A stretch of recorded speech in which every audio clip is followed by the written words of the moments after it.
All right, I'll call the Nottingham Planning Board meeting for Wednesday, October 23rd, 2024 to order. Before we begin, I'll go around the room and have everybody introduce themselves at the table, please. Skip Severance. Chris Evans.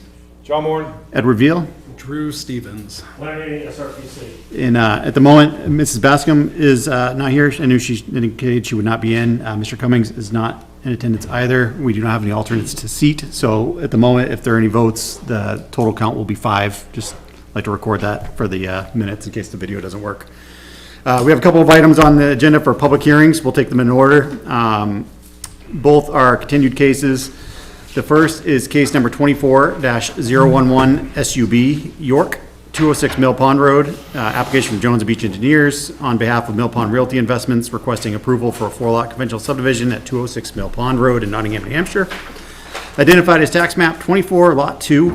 Again, this has been continued as originally. The public hearing was opened on August 14th of this year, continued to September 25th, the 9th of October, and then tonight, the 23rd. So again, the application has already been accepted as complete, which gave the board purview to have the further discussion with the applicants about the case in general. And I know there's been some changes and some other items, so I'll let the applicant give us a quick update as to where they stand with everything. Sure. Ian McKinnon, Jones Beach Engineers. Here with me tonight is Mike Garapi with the applicant. So again, I provide a little cover letter for the resubmission, but essentially the last meeting, so the September 25th meeting, we used as a good workshop, I think, with the board to kind of get some straw polls on some items and just really discuss some of the things regarding interpretation of the code. In the end, we ended up making some modifications to the shared lot lines, so the 2 shared lot lines between the 3 new lots, really just adjusting proportions on those lots. We ended up with 3 lots, but what came out of the last meeting is on lot 2-1, so that's the first new lot, is we ended up needing to show a 30K area, essentially behind map 24 lot 3, which is an abutter. It was a lot that was carved out of this property in the 80s.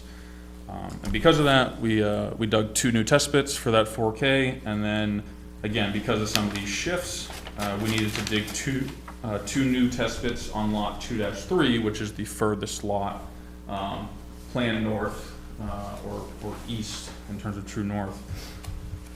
And so we dug 2 new pits there to make sure they fell within the 4K area that we are showing falling within the 30K.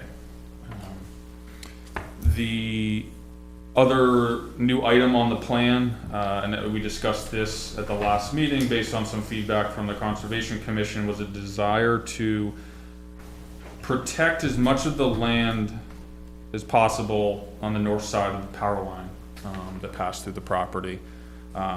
Originally, it was really they just wanted a desire to see no tree cutting, and what I think really we discussed and we had discussed, we'd come to the meeting to propose was conservation deed restriction.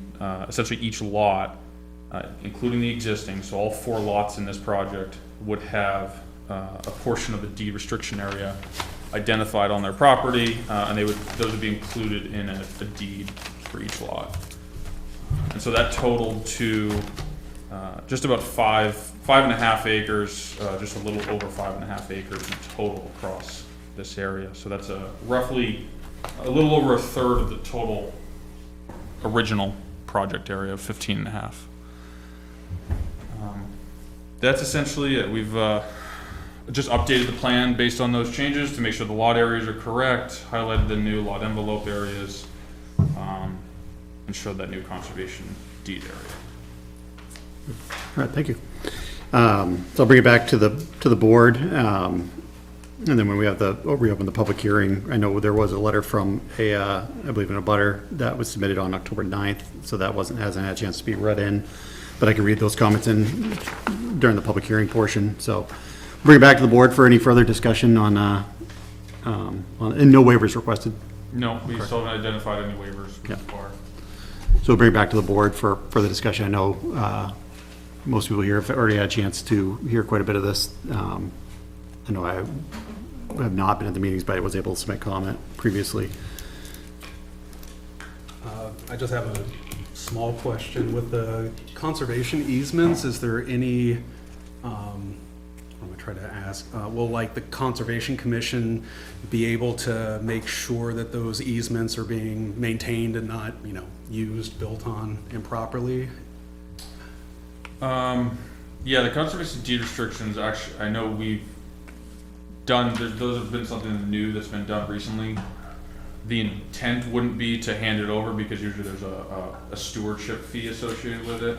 I know the town's accepted some language associated with this type of deed restriction in the past, and I think what we would do is, I know we can find that information, and we'll have to submit it for town council review anyway. So we would mimic whatever the town's approved in the past on that. But one of the things with those types of areas that we see in other projects is the homeowners have no idea where they are. So one of the things, there's a couple of places I noticed that we would add them, but we would make sure that anytime that deed area crosses a property line, that we make sure there's a pin there. Okay. And oftentimes when we go and set that pin, at the same time, like on the nearest tree or something like that, we set a placard saying conservation area. So we would do that as a kind of a permanent demarcation, and hopefully if they see the plan, they can correlate that with a pin and say, okay, this is the limit of where I can't go beyond to do anything. All right, thank you. So my understanding, so the land that's gonna be in conservation, is that to be held as part of one lot, or is that kind of the back portion of each lot? It would be, we would end up having to describe, likely on each lot. Okay. Luckily, they're pretty simple areas. We would essentially do a individual description for each property's deed. Yeah.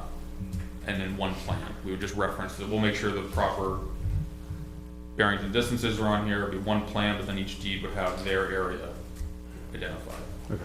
And then, The whole area constitutes about 5.5 acres across the back of all these properties. yeah, so was there a thought to being potentially making just one of the, making that the back property line for most of the lots, and then making that area belong to just one lot, so it make it a little bit easier for the deed side of it? Or it's really just deed restricting one instead of, Yeah, for lot, yeah, for it. You'd probably have to go. The only problem is it would take us below our 3 acres on lots 2, Yeah. 2, and 2, 3. It would work, like, if we wanted to clean this up, the existing home that we're proposing to still remain as lot 2.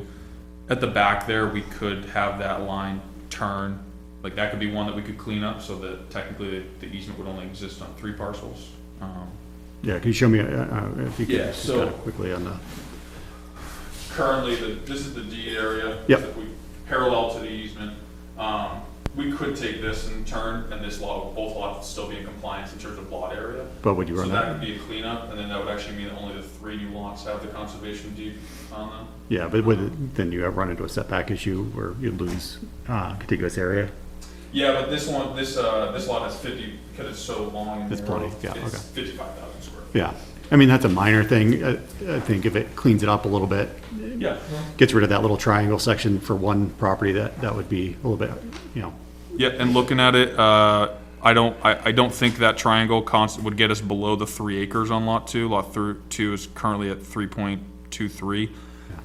That looks like less than a quarter of an acre, so if we wanted to clean that line up, we could, and both lots would still be in compliance with zoning. And I know this was discussed, I'm just gonna bring it up again, just because of history. So I know this was discussed, and the board gave an opinion on it at this, about the contiguous area.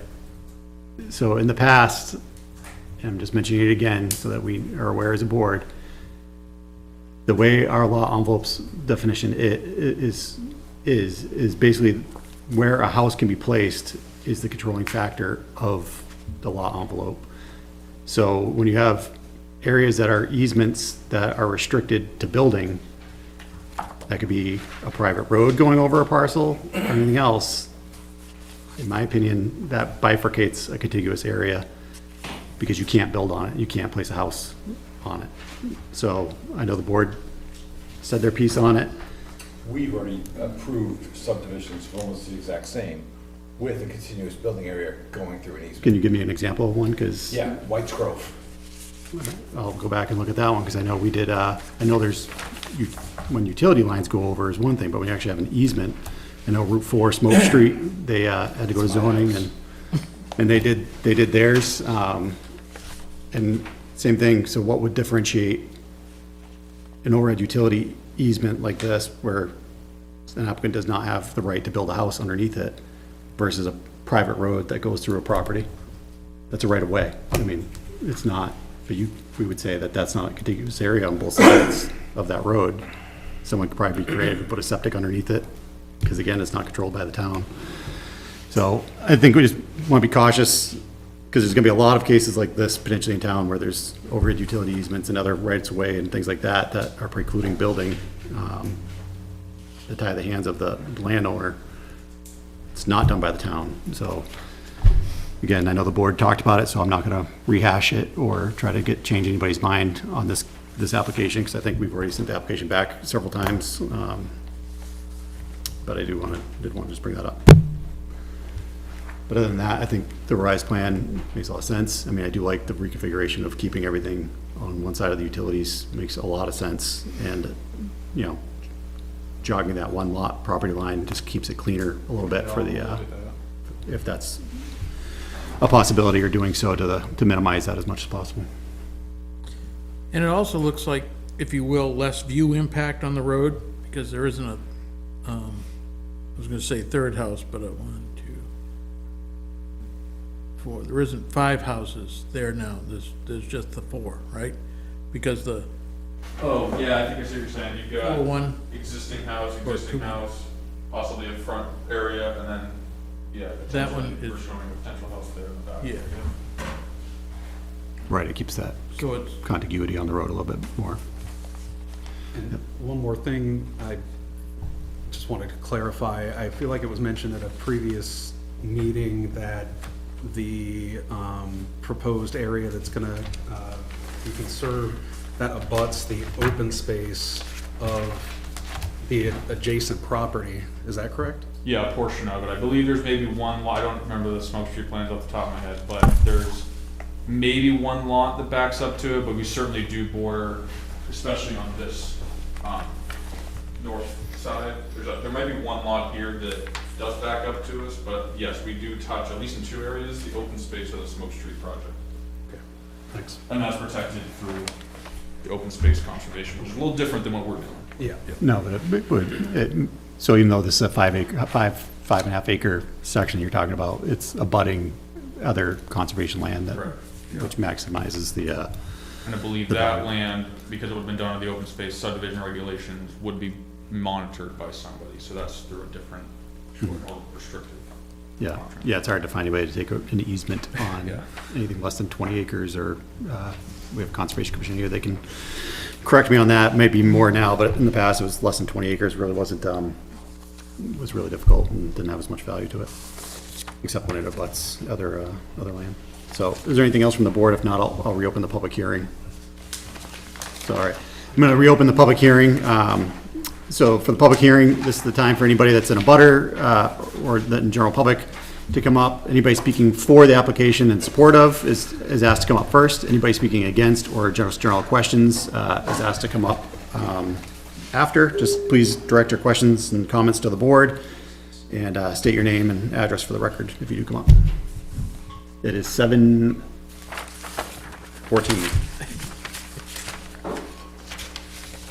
You can come up. If anybody's in the picture. Doesn't look like anybody's rushing to the table, so come on up.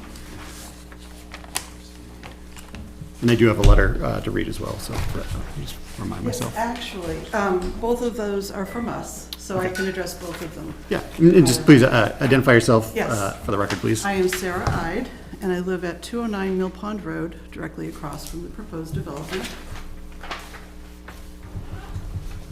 So, I'd like to make some brief remarks about our letter to the planning board dated October 2nd first. In the third paragraph of the letter, I refer to the slope contours given in the plan documents. Now, I am not a cartographer, but the number and proximity of the contours seem to indicate a pronounced slope. And certainly from walking the land, I'm aware that there's a pronounced slope there. I do better seeing things in person, so I walked across the place where the field begins to slope towards the wetlands.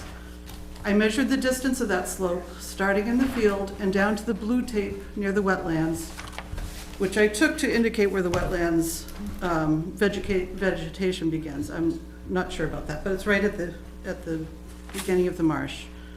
The distance was about 157 feet, which means that the wetland setback of 75 feet falls about halfway down this slope, which is a considerable slope. Therefore, the property above the wetland setback will be draining into the marsh. Just as much as I'm not a cartographer, I'm not a landscape engineer, but I felt like there must be some way to create a physical barrier to capture and divert runoff from going directly into the marsh. So I went searching on my friend Google. I found a number of wetlands and lake management sites that recommended the use of a swale and berm to do just that.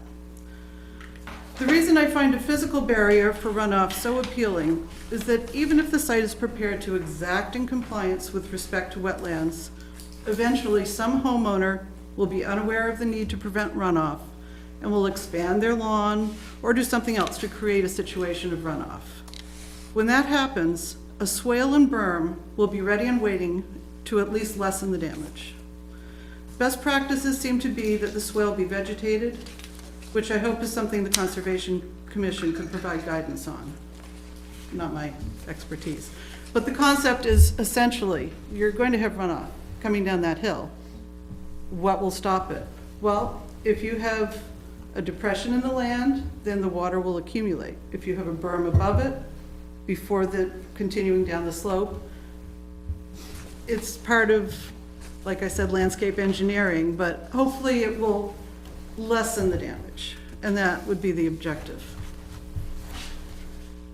I included a cute little picture in my letter to illustrate my point.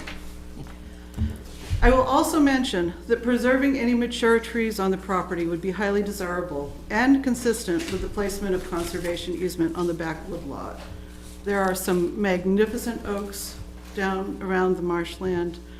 I'm not even 100% clear on where the proposed boundary lines are, but it would be a great pity to be cutting those.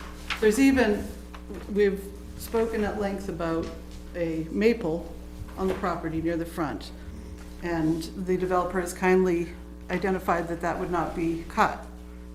Right next to it is a black oak, which apparently, I didn't know, but is less common than all the rest of the oaks.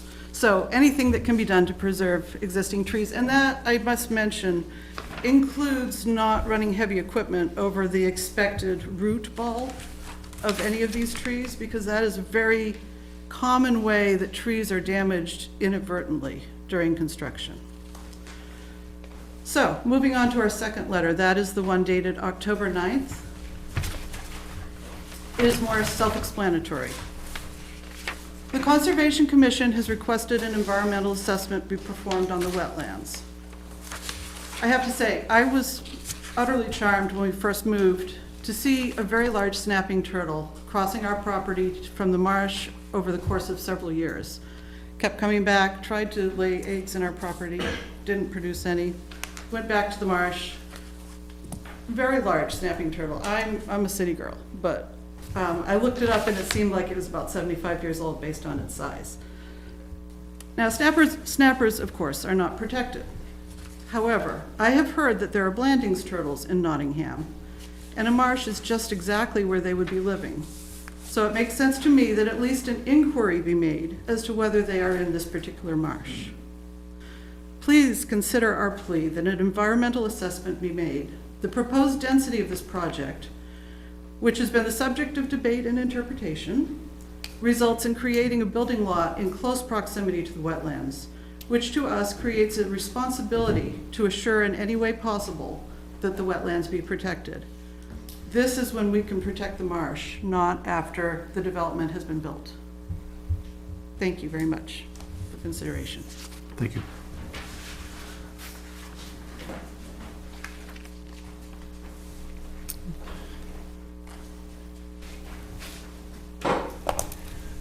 Hi, Stephen Stevens, 208 Mill Pond Road, right in the middle of all of this. I I echo everything that Sarah just said. And I'm uncertain, since I wasn't at the Conservation Commission meetings, but what were their recommendations? And if they did make recommendations, why aren't we talking more about what they asked for? Again, maybe I'm out of place here, I don't know, but that is my big question, because it goes along with what Sarah said, which is that there's a very fragile community back there. I used to, when I had dogs and it was an open field, we would walk down there all the friggin' time, and there's all kinds of stuff down there, and I don't pretend to understand but there is snapping turtles, there are fish, there's other smaller turtles, and any number of other critters that might be there. And I want to know what the Conservation Commission asked for, and I'm hoping somebody's going to go into that more. I appreciate your time. Thank you.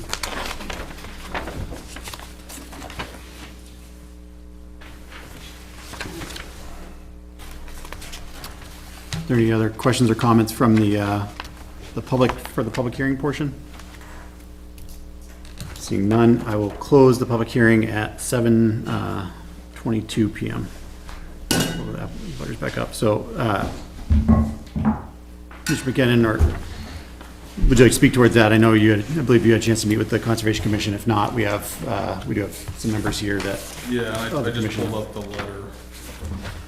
I believe it's 27th. Dated the 18th. We got it on the 27th. Let's see. I'm just gonna scan. So I think the beginning of Sam's memo just discusses the project overall and the wetland buffers, and then, as mentioned, the second paragraph there goes into the commission requested a wildlife consultant be contracted for a natural history report. They suggested Ellen Snyder of Ibis Consulting, and I know the commission has worked with her in the past.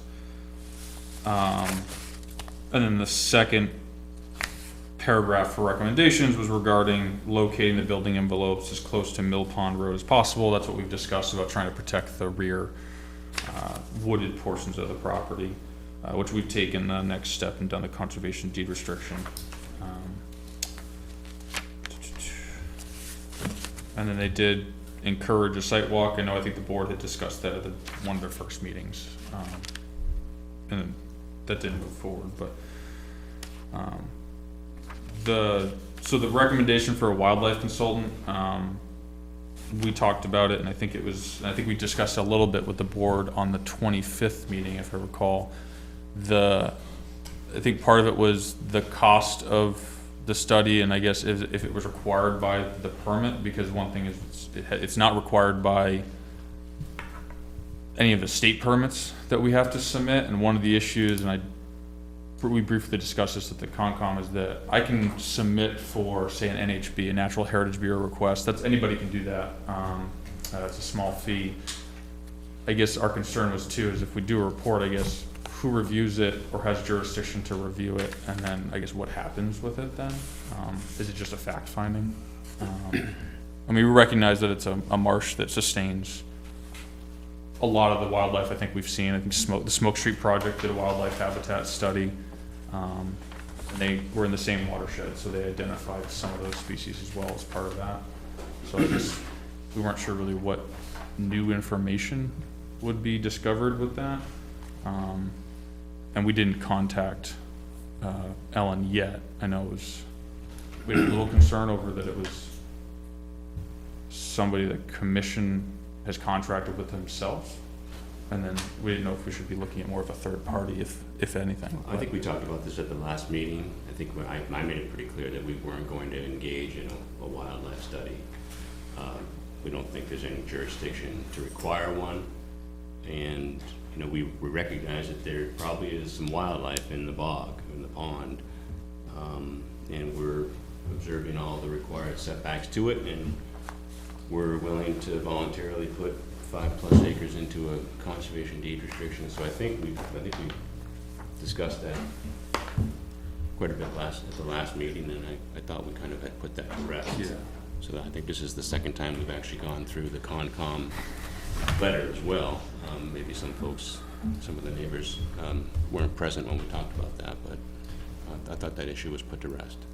Yeah, so it seems like some of the actions that have, the revisions that have been proposed on the plans, in the revised plans that we have before us tonight, where it's proposed that the back 5.5 acres beyond the utility easement is gonna have a conservation restriction placed on it. And that would also encompass the area that houses like the wetland and the setbacks to that.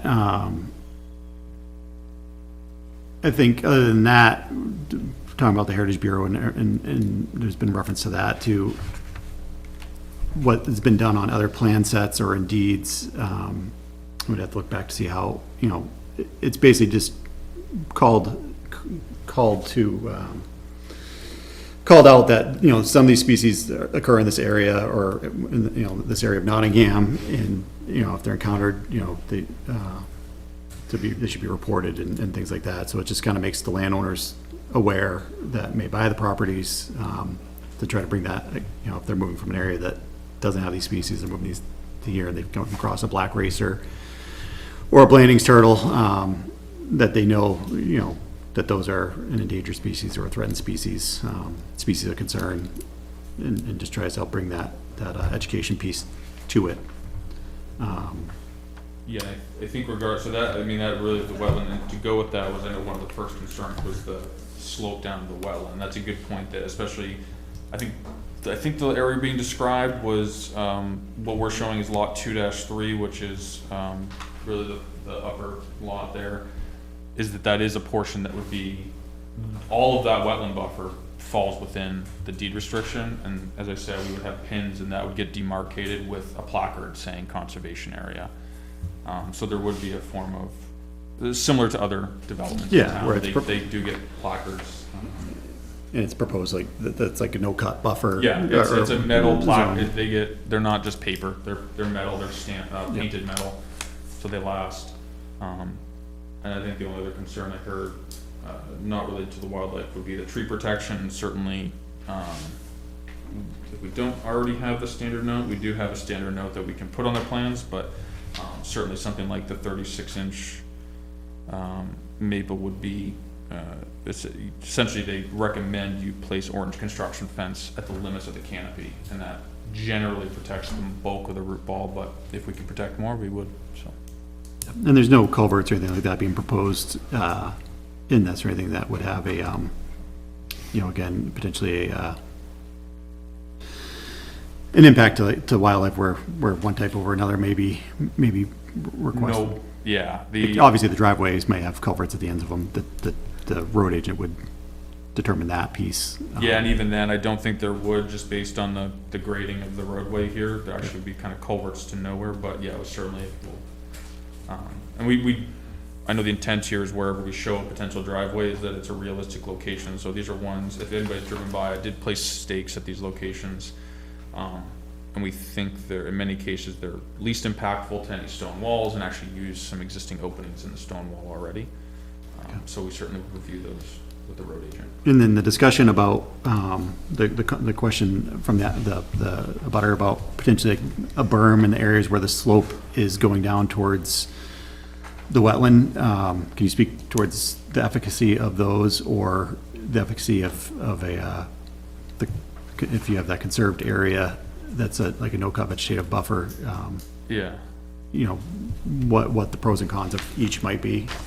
Yeah, so I think the description there of a berm and swale, yeah, there's a number of, whether you use the state's best management practice manual for stormwater, that's where, something was described as essentially a diversion berm with a potential treatment swale or maybe an infiltration area. Part of that is that, yes, you could place that along, say, the limit of the conservation deed restriction area. There's always maintenance concerns with those, so that's why a lot of times with these smaller, especially, I think we've seen with a lot of the frontage subdivisions, I don't recall any that required stormwater treatment, but you maybe get these larger developments where there's roadways being constructed with impervious that has to be managed, and a lot of times that's governed by state permits. So again, our state permits don't govern any requirement for stormwater, and we're also each lot is able to stay under the threshold to require a drainage analysis, in the subdivision regulations.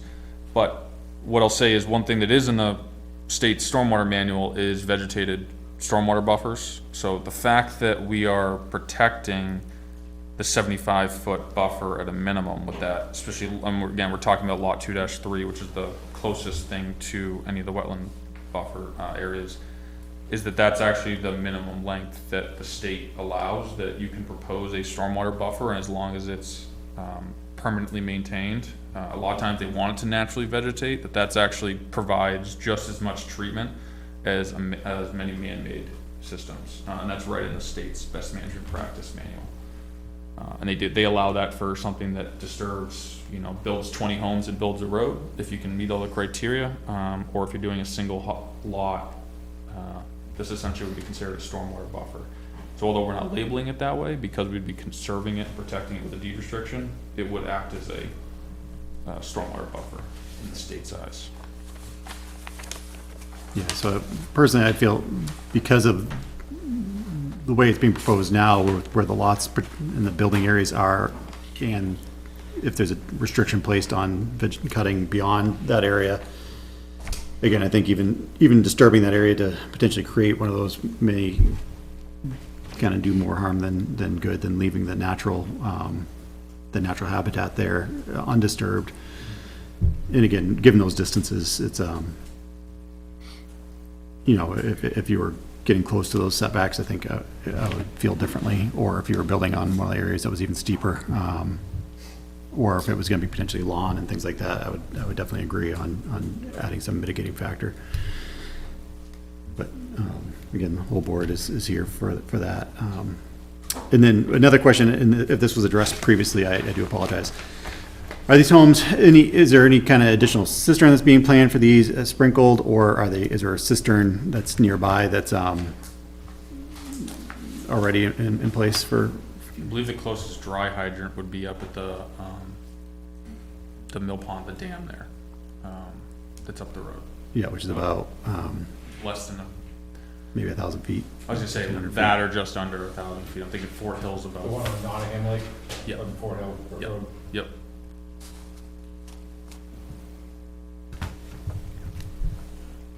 And then technically there will eventually be a cistern on Smoke Street if that project gets built out as well. And actually, there's another fire pond down Kelsey, I think, if you turn off Kelsey on the side there. So we've got 3 different existing. Yeah, and I don't believe we've received any input from the fire department asking for anything there. Any questions from the board? This is the time. I would think there should be a note to that effect as to where the cisterns presently are, Yeah, I think that's. and that's checking with helpful. the fire chief would be appropriate. The fire chief does, and Alana, correct me if I'm wrong, but usually when we get these applications, they usually do go to all department heads for comment, so that's been standard practice for a while. Sometimes we receive comment, and sometimes we don't. Depends on the, usually on the- We can add a note to that though. but yeah, identifying where those are. So cistern, this appendix 5 in our zoning ordinance does show, oh my goodness, sorry, it's hard to read this. It does show some of those I areas. think it's easier to see online. Yeah, it is. It is.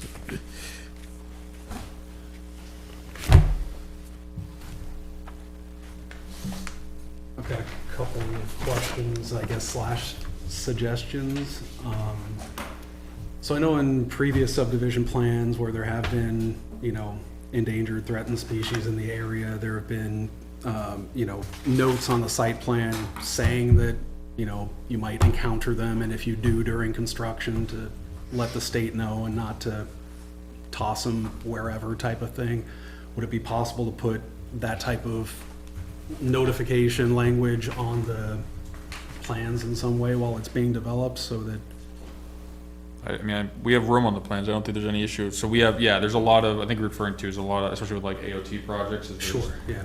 And oftentimes, to be honest, some of our plans look crazy because we have a sheet full of pictures and notes. So we have we can kind of slim that down, and one of the sheets included in the final plans, it probably wouldn't, actually, it can't go on the Mylar copy, but it would go on the secondary sheet that the town would keep on file. Yeah, that'd be great, just because, you know, the proximity to the wetlands and the topography of the site and the current, you know, status of the site makes it probably pretty attractive to some of the potentially threatened and endangered species that are in that area, so just having a note to that effect would potentially help protect them a little bit more in case they were encountered.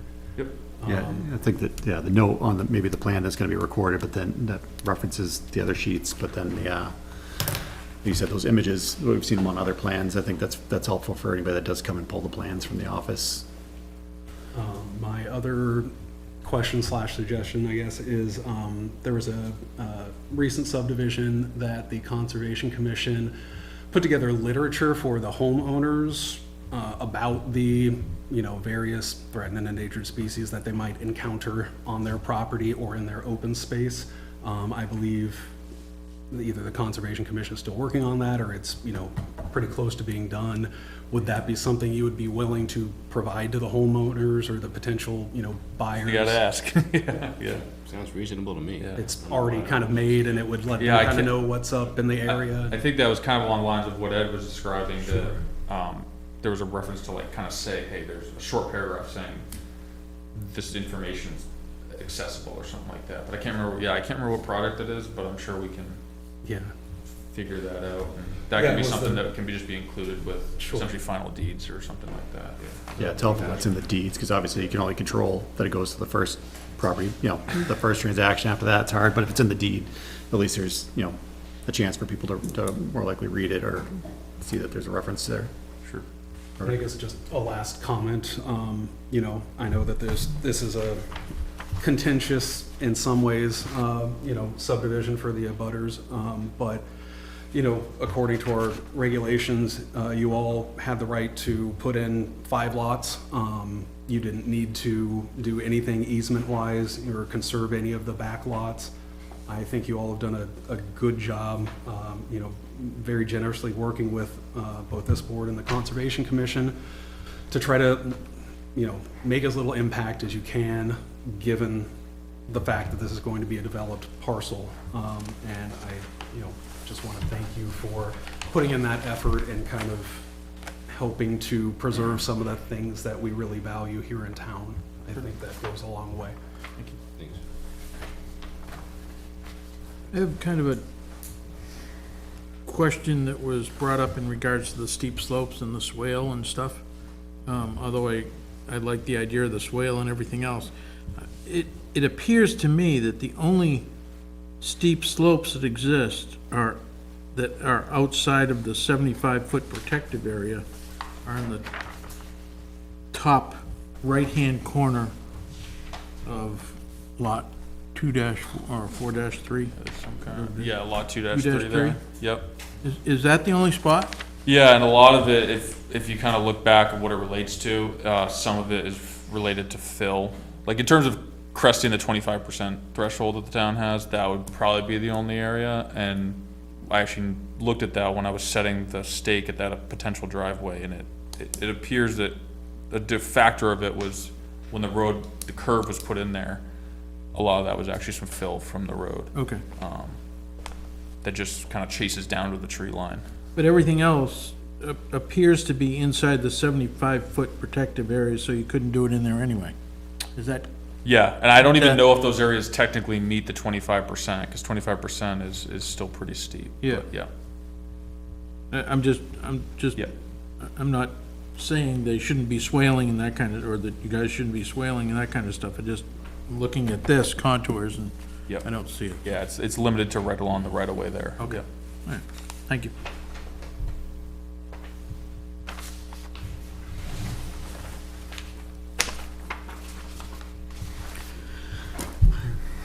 Any other questions or comments from the board?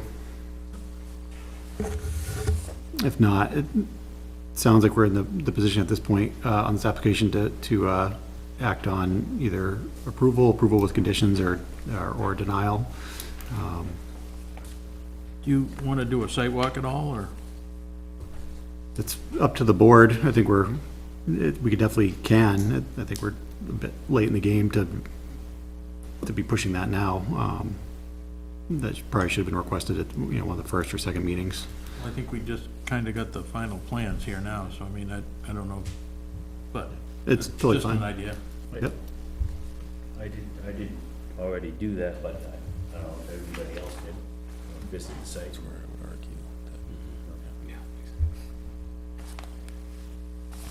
I've driven by it 1,000 times. Me too. My brother-in-law used to hay it, so.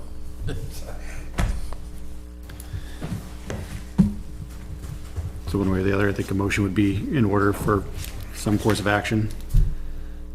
Either approval conditions, denial, sidewalk, continuance, but if it's continuance, what we'd be looking for on that.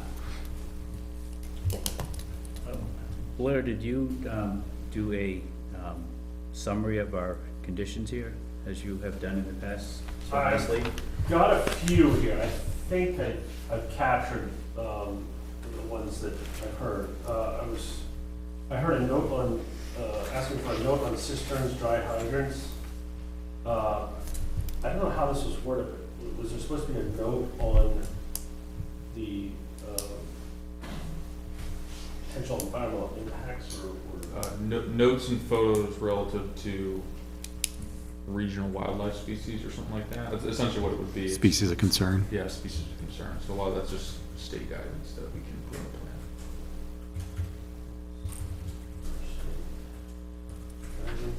I changed lot 2 to remove that little triangle, make it part of 2-1. In the area of the easement, or the restriction. Yeah. That town council review of conservation deed restriction, and then submit a monument certificate, and then standard conditions per the memo at the bottom. Fees paid, submission of. State subdivision. Yeah. Yeah. So those are what I have. Did I miss anything? Hey, you got it. Everything on my list. Only thing I don't know, they talked about the monuments along the conservation area, and I don't know if we need to make note of that, or if it's, I think it's on the letter, but is that on the plan? That there's gonna be, It's a note that I have. I don't know if you want to make it a condition. Essentially, I'll be placing I can place intermediate pins and make sure that any point that the conservation area intersects a lot line, that there'll be a pin. Whether it falls on a corner of a lot line or not. okay. And did you catch the deed restrictions to be reviewed and approved by town council? I did say that, You did say, yeah. it, okay. But I Thank you. didn't have that last one, so monument, I mean, pins, at points, lot line, intersection, that one, so. with the restriction area.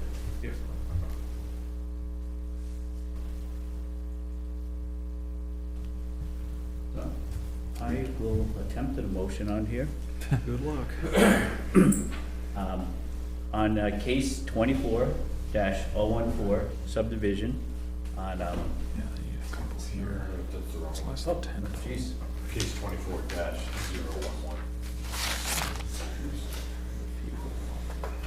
start over. Project on Mill Pond Road, case. Want to read it verbatim? Thank you, sir. 24-011 subdivision for York at 206 Mill Pond Road. That, we, after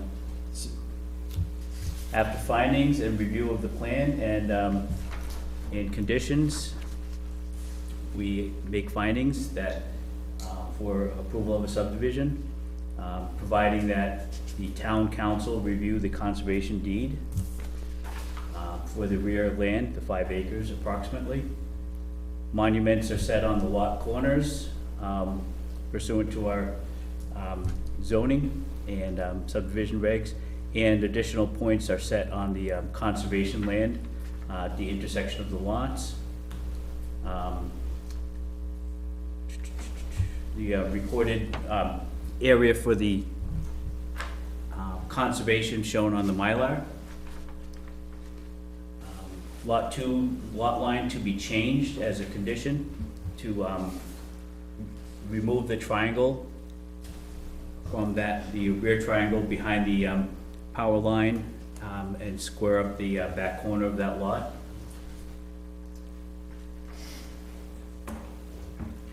And, Hydrants, what's that? location of hydrants.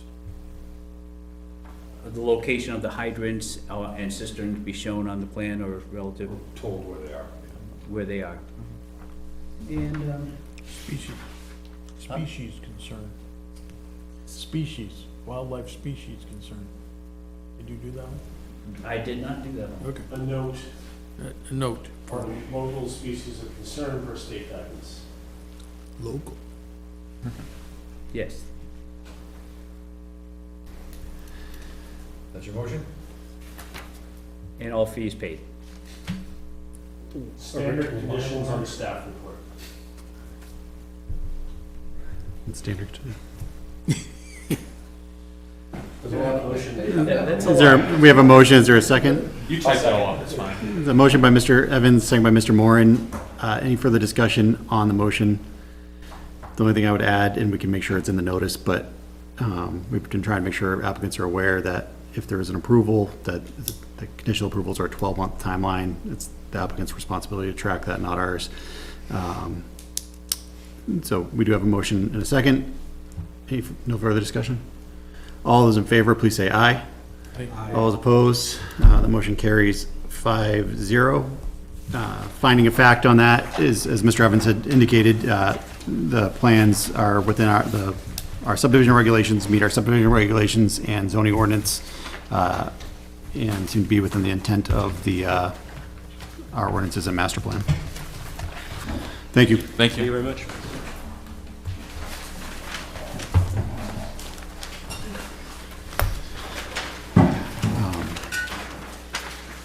Actually, before we hear the next case, I do want to just mention to the room, since we have people here that might find this pertinent for future plans. So there was a question that came up at the last public hearing about, does the house have to be in the 30K area that's shown?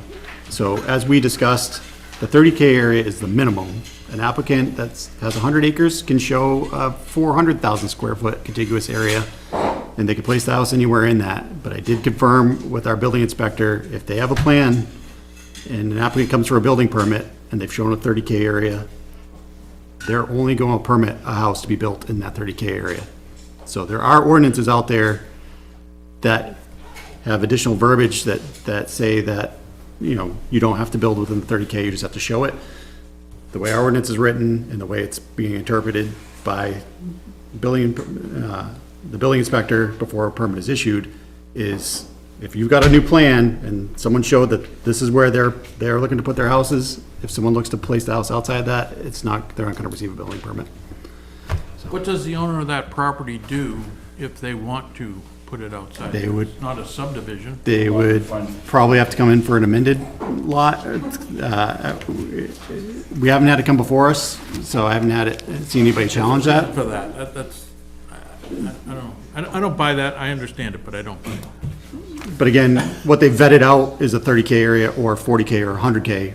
Again, 30K is the minimum, so if someone Right. can show us, they've got 200,000 square feet of contiguous area, they could show that on a plan, they're free to put the house wherever they want in that. Yep. But if they show a 30K area that's been surveyed and everything else, that's where the house needs to be placed. Can you just point where you see that provision? It's just the definition of lot envelope, Okay. it says where a house shall be placed. Shall be placed, okay. Yeah. They'll be- All right, sorry, I just wanted, we had a full room, so it's, some applicants, future applicants potentially, I want to make sure everybody heard it. Next case on the agenda is 24-014 SUB 12-month LLC, 104 Stevens Hill Road. Again, this is a continued application. It's an application from Northam Survey on behalf of 12-month LLC requesting a 2-lot conventional subdivision along with a lot line adjustment. The property is located at 104 Stevens Hill Road, Nottingham, identified as tax map 46, lot 6. Stevens Hill Road is a scenic town road. The initial public hearing for this was 2 weeks ago on October 9th. It was continued to tonight because it was identified that there were some abutters that weren't notified, that learning of the case had emailed in indicating that they wanted a chance to be able to speak towards it. So we continued to tonight to make sure that re-notification could occur. So if someone from the applicant can go ahead and just catch us up to speed on this and any revisions that have been created, and we'll go from there. Good evening, board. Eric Salvish, Northam Survey. Good to see you all again. With me tonight is Joe Falzone of 12-month LLC and James and Isabel Quimby of 94 Stevens Hill Road. Before I get too far into this, I did bring a couple extra 11 by 17 copies of the subdivision if there's anyone that is interested in receiving a copy of that. It's tough to see the board while we chat.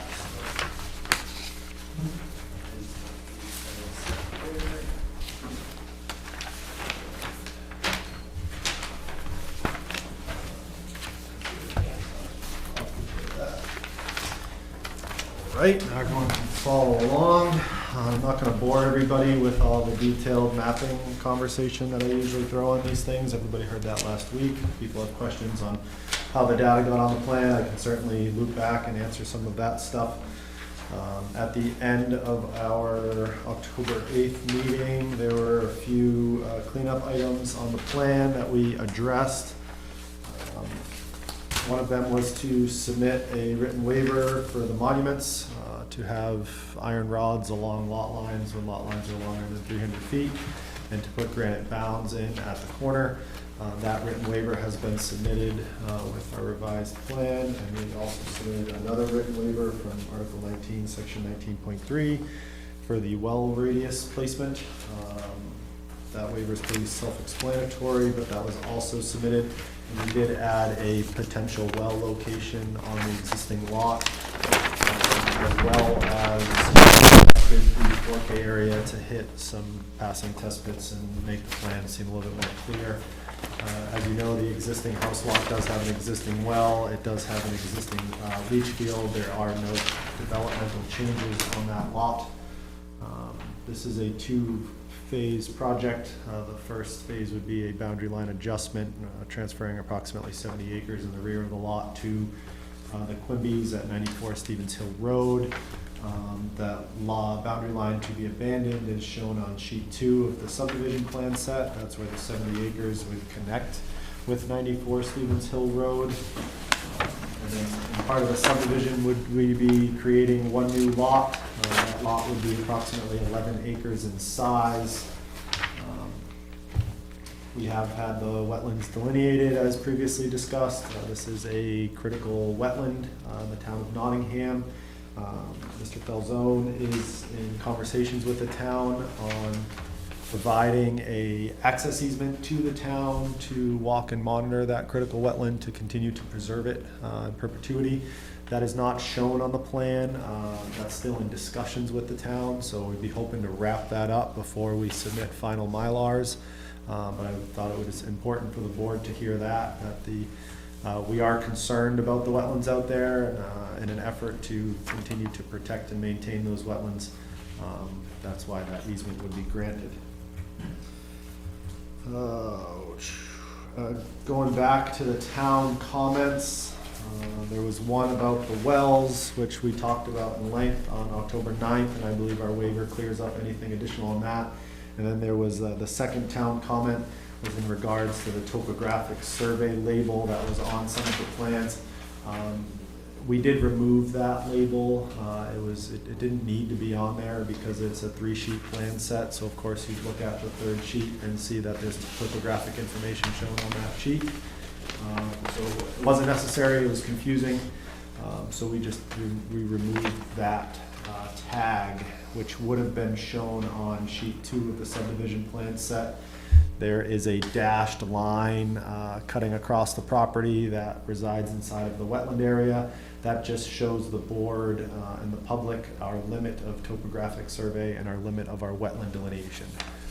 Due to the size of the parcel, we didn't do a topographic survey and wetland delineation out in the rear. We kept that information in high detailed survey out front in the development area.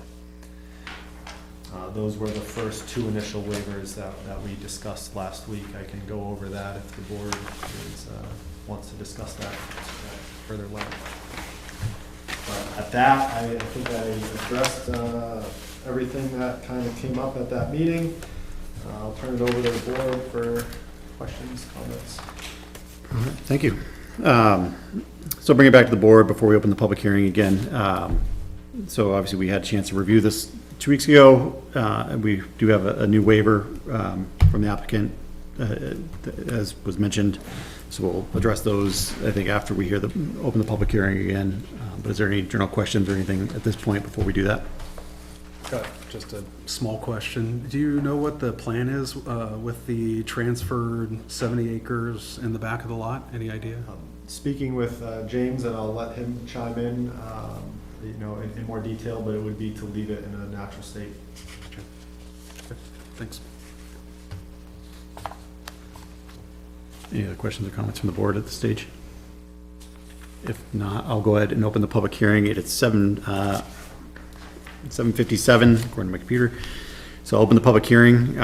Again, just ask anybody that'd like to speak for or in support of the application to come up first, identify yourself and direct comments towards the board. Anybody that is against or just has general questions about the application to come up after.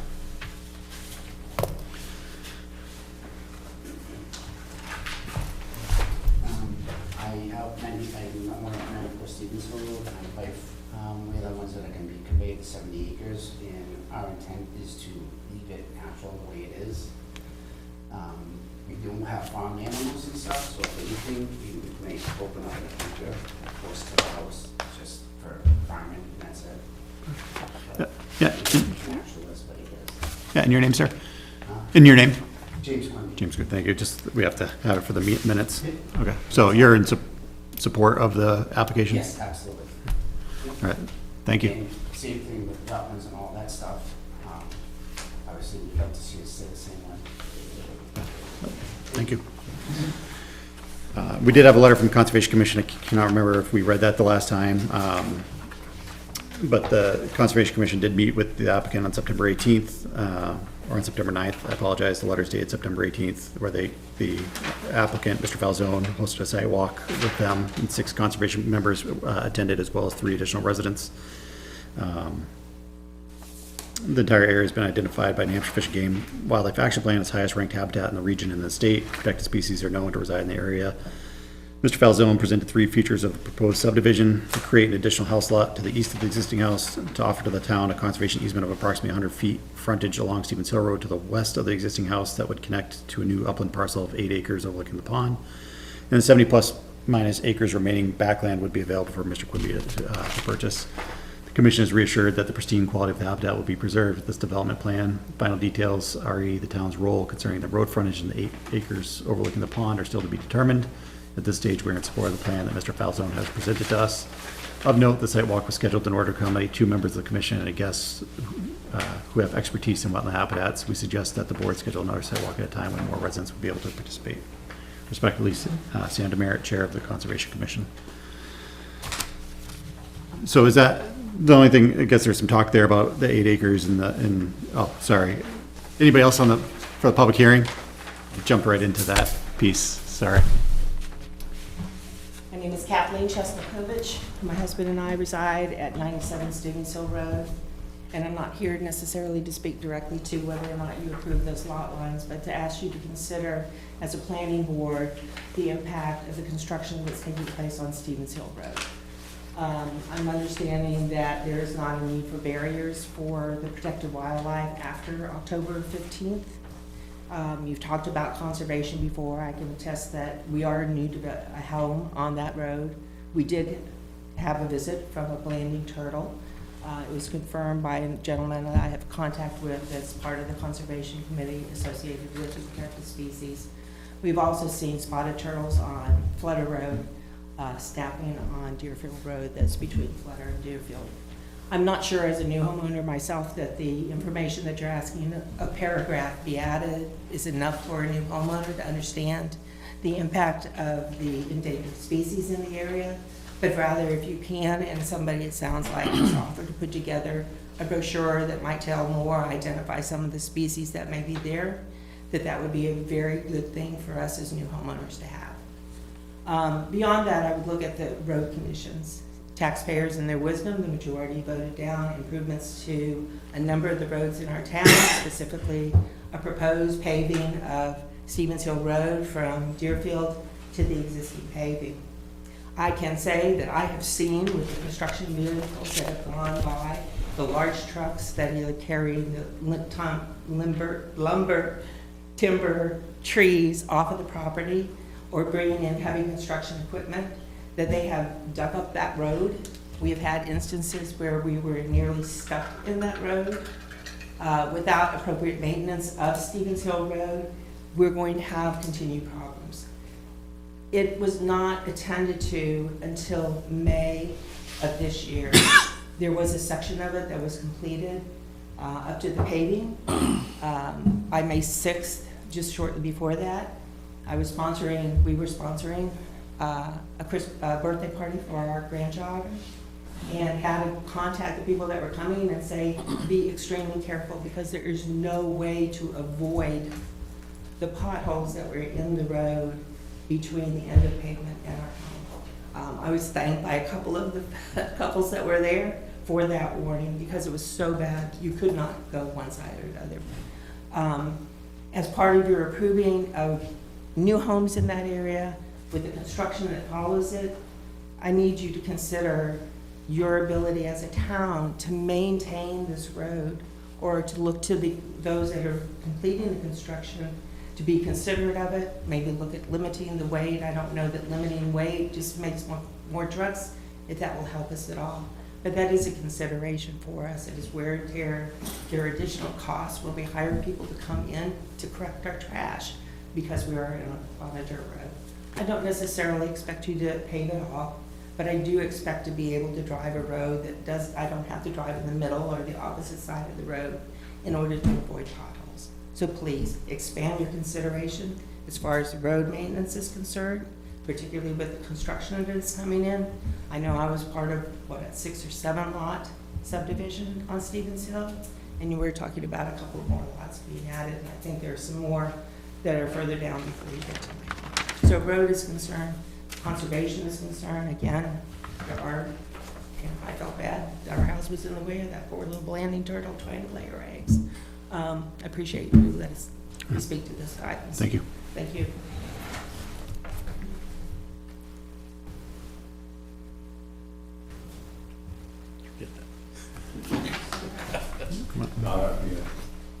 I just have a quick question on that, on the road. Who do you speak to about who controls the road? But like, obviously we know the town who does the work on it. But like, if you have issues with the road, do we bring it up to you guys? No, so there's the road agent and then the select board. Yeah, so Your first contact is the town administrator, Yeah. who has direct contact with the road agent. So if there's troubles with the roads, we are fully staffed now for our highway department, which we weren't last year. Yeah.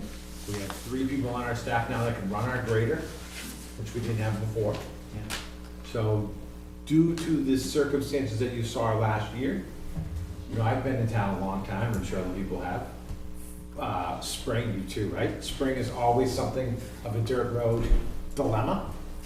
But we are doing our best to improve it with the staff that we hired to be taking care of that. So we hope for next year to be a much nicer spring for the road of Stevens Hill.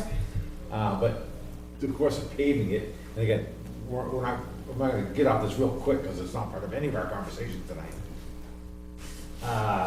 It comes down to voting and tax money.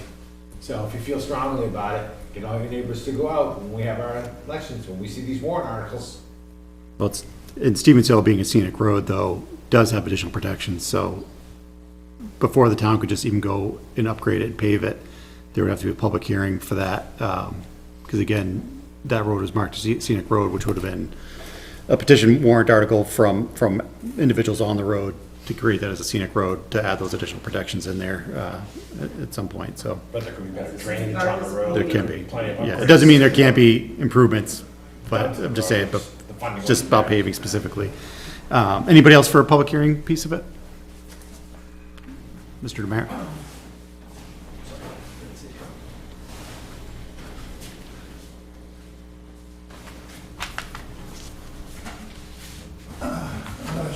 Sam Demerit, Chair of the Conservation Commission. I just want to let you know that Mr. Falzone has approached us about purchasing an easement, about a 50-foot wide easement for walk-in egress down to the pond area. And the Conservation Commission has agreed to buy this thing, but we have to go through a public hearing with the Board of Selectmen in order to release the money. All right, thank you. Anybody else for the public hearing portion? If not, I'll close the public hearing. It is 8:06 PM. I'll welcome the applicant back up. So bring it back to the board. Couple of items. So we did mention, there was discussion about the road itself. Again, there's some things that this board can do. We do try to take into account the amount of development that might be occurring in an area and the sufficiency of the road. There's off-site exactions and things like that that can be applied. In a case like this, where it's a one new lot, usually an off-site exaction would probably be an overreach by the board to try to require something like that, and it would also require the town to take part in part of that.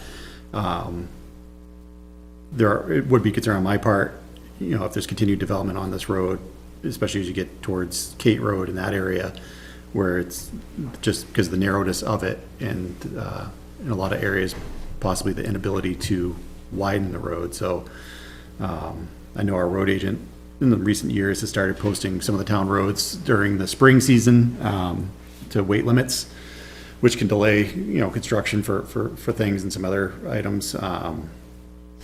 But to try to preserve both our dirt roads and our paved roads. So we've seen that occur until we get out of frost season usually. And then, yeah, so I think that's some of that, so. Can I ask questions of the applicant while I'm sitting here? Yeah, of course, that's the time for it. I wasn't at the last meeting.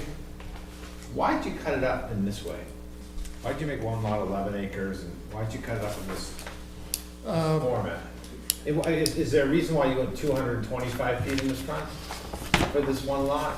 No, Is because, that to open it up for later on for a backlot subdivision maybe, because the lot's. no, because it doesn't comply to be a backlot Okay. subdivision. Yeah, no, there's not gonna be any more. I thought you just squared it all off. It just seems it's like angled weird to have one that goes way like this. And Well, Go ahead, Joe. we wanted to, you're usually a lot more neater, I mean, with your cuts. well, a lot more needed, but there are 30,000 square foot buildable area where I thought I was gonna get 3 lots, I only got 1. Okay. So that's what really drove it, you know.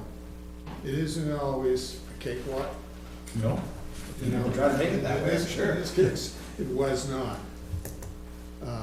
The house is a beautiful, beautiful house, you know, the existing house that's there. Good. It's a spectacular house. And so that's where the chips fell. We got 1 lot, and the back's gonna go connect to the 22 acre existing farm. And it's off to the races. Yeah, no, I'd like to see the lots the size that they are, bigger lots that aren't gonna be subdivided down the road. Right, and, Nice for more keeping rural character from town, so. yeah, And with that wetland, it would be really difficult. Sure. Because of the, and then also, we discussed at the last, like, proposed lot B, that was one of my questions, but that 11 acres allows them to have current use. right. It allows them to, plus during the winter, when it's, they can get to the back Yep, during the winter. And so that's a big part of the year. And sure.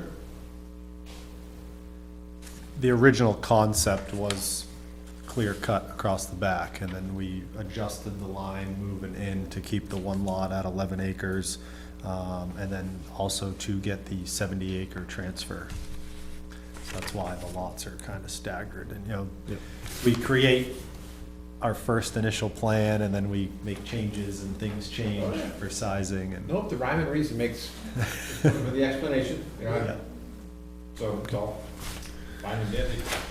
Can I make a quick comment on the suggestion about paving the roads there? I know it's not related to the application at hand, but I just wanted to state that, you know, given that people living on Stevens Hill Road know that there are blandings and spotted turtles there, the quickest way to extirpate a local population of those endangered and threatened species is to have a paved road go through their habitat. Because if you live or travel on any of the roads that we have in town that are paved, that have a 25-mile-an-hour speed limit, you know, everybody follows that, and everybody goes 25 miles an hour and never, you know, illegally passes you or anything like that.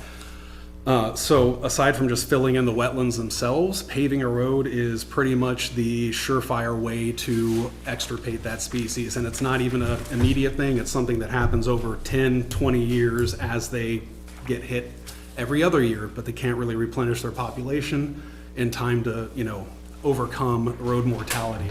So I just wanted to put that out there. While, you know, I understand the road conditions are challenging, you know, for people that care about the threatened and endangered species in the area, paving that road would be a death knell for them, most likely. I think it's for the board to continue to be cognizant of, you know, the amount of development that occurs on roads such as this. But again, some of that conversation outside the purview of this board, and for that piece of it, so. I'll add one comment, just as a surveyor with the density and development, it is refreshing to work on a project where we're creating an 11-acre parcel. It's only one new house. You know, we're not going for DES permits and fighting to get across that wetland to punch a road in to get 50 lots back there. So I think this is a good protected use of that historical lot that I discussed back on the 9th, and, you know, the history of the parcel, and it's refreshing for me to present that to a board for once. Yeah, and then, so similar to the case prior to this one, there was mention about potentially adding some verbiage about potentially, you know, protected species that may be encountered, and maybe even some pictures of such on the plan that would be in town, because again, you can't put it on the Mylar, that's gonna be recorded. Is that something that you'd be amenable to? I don't have a problem with that. I have it from the other two. You've got it from, yeah, from some, yeah. So again, it's just to try to call out for anybody that might pull the plans, that sees it. There might be a reference on the plan that does get recorded in the Mylar that at least redirects to the full plan, so someone might see those, and again, just tries to add that extra layer of education and protection. And yes, ideally, at some point, if we could ever get to the point where every time there's a housing transaction in town with someone that's moving from somewhere else, that may not be familiar with septics, wells, endangered species, for them to be, to get information on those things, I think that'd be great. I don't think we're there yet on some of those items, but I know some of the realtors are better than others as to sharing that information. Would you also be willing to provide the brochures that the Concom is putting together for your other project to the? Yeah, it's non-binding, we can't force you to do it, that's fine. Yeah.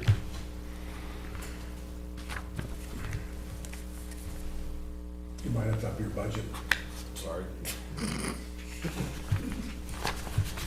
It was that, it's not a budget, but the budget, forgot. Board, I do have one comment regarding the standard conditions of approval, and Blair chime in here, but I do not believe we need subsurface septic state permit on this, because both lots are over 5 acres in size. Yes, that would be my understanding. Okay. It is checked off on the original sheet, so I just make a comment Oh, on that. all right, I Yeah. apologize. No problem. Cross that one off. All right, I'll bring it back to the board. So we do have 3 waivers, but I think one is a combined waiver, if I'm reading correctly, but, so the first one is, Dear Nottingham Planning Board, Nottingham Survey LLC, representing 12-month LLC, is pleased to submit the following waiver from Nottingham Subdivision Regulations, Article 11, Section 11.8, monumentation. Granite bounds are required to be set at all property line corners and along lot lines not more than 300 feet apart. We're proposing to set granite bounds at all lot corners and iron rods with identification cap along new lot lines no more than 300 feet apart. For Article 11, Section 11.1, general waiver provisions, we offer the following support reasons. 1, granting of the waiver will not be detrimental to the public safety, health, or welfare, or injurious to other property, and will promote the public interest. A, the durability of an iron rod is equal to the durability of a granite bound. The lines will be marked in accordance with the ordinance with no harm to the public. 2, the waiver will not in any manner vary the provisions of the Nottingham zoning ordinance or official maps. 2A, the granting of this waiver does not vary from the provisions stated in the zoning ordinance from the best of my professional knowledge. 3, such waivers will substantially secure the objective standards and requirements of these regulations. 3A, the ordinance is ensuring that new lot lines are properly marked and can be retraced, will meet this objective with iron rods with a significant time savings for the surveyor. And 4, a particular and identifiable impediment exists or a specific circumstance warrants the granting of a waiver. Factors to be considered in determining the existence of an impediment shall include but not be limited to the following. A, due to the size of the lots, it will be a significant effort for us to haul the required number of granite bounds through the woods to then dig a monument appropriately. Access to these lot lines requires to traverse through wetland areas. By granting of the waiver, we're able to impact these wetlands less by traveling across a fewer amount of times while completing the monumentation work. So that's the first waiver. I guess we can address that one first, and then I can read the next one. And in the past, this is in line with, with some of the other subdivisions we've done with, especially larger lots, making sure the granite bounds were at the corners, and then allowing the pins every 300 feet or so, or less. So that's a waiver for subdivision Article 11.8? Correct. Yep. Okay. I'll make a motion, we approve that. I'll second that Section, subdivision Article 11.8. That's a motion by Mr. Severance, second by Mr. Stevens to approve the waiver for, as read, for Article 11, Section 11.8. Any further discussion? All those in favor, please say aye. Aye. All those opposed, that motion carries 5-0.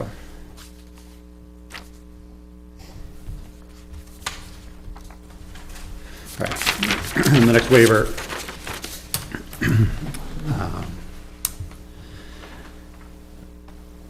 Requesting waiver from Nottingham subdivision regulations, Article 19, Section 19.3, well radius placement per Article 11, Section 11.1. General waiver provisions, we are following support reasons, we offer the following support reasons. The granting of the waiver will not be detrimental to the public safety, health, or welfare, or injurious to other property, and will promote the public interest. 1A, Nottingham has a 20-foot septic setback. The existing well does not encroach more than 20 feet onto the newly created parcel. The area of well radius overlap is already protected by Nottingham ordinances, therefore granting this waiver is not detrimental to neighboring property. 2, the waiver will not in any manner vary the provisions of the Nottingham zoning ordinance or official maps. The granting of this waiver does not vary from the provisions stated in the zoning ordinance from the best of my professional knowledge. 3, such waivers will substantially secure the objectives, standards, and requirements of these regulations. 3A, Article 19, Section 19.3 ensures the protection of health and safety for individual on-site water resources from adverse impacts of land uses on adjacent properties, allows for maximum flexibility in the placement of septic systems on neighboring parcels, and promotes the wise and fee use of property encumbered by easements. By limiting the well radius overlap within the already protected area, the objectives and standards outlined in the ordinance are being adhered to. And 4, a particular and identifiable impediment exists or a specific circumstance warrants the granting of a waiver. Factors to be considered in determining the existence of an impediment shall include but not be limited to the following. The well in question exists, therefore it's unique. There is ample room on the parcel to relocate the well away from the sideline if and when that well needs to be replaced. So again, that was a waiver from Article 19, Section 19.3. I'll make a motion, we approve the waiver for Article 19, subdivision Article 19.3 for the well radius placement. I'll second that motion. So that's a waiver by Mr. Severance, second by Mr. Stevens. Any further discussion by the board? All those in favor, please say aye. Aye. All those opposed, that motion carries 5-0 as well. And I do believe we have a third waiver, which I have these. Part of the original application. Yep.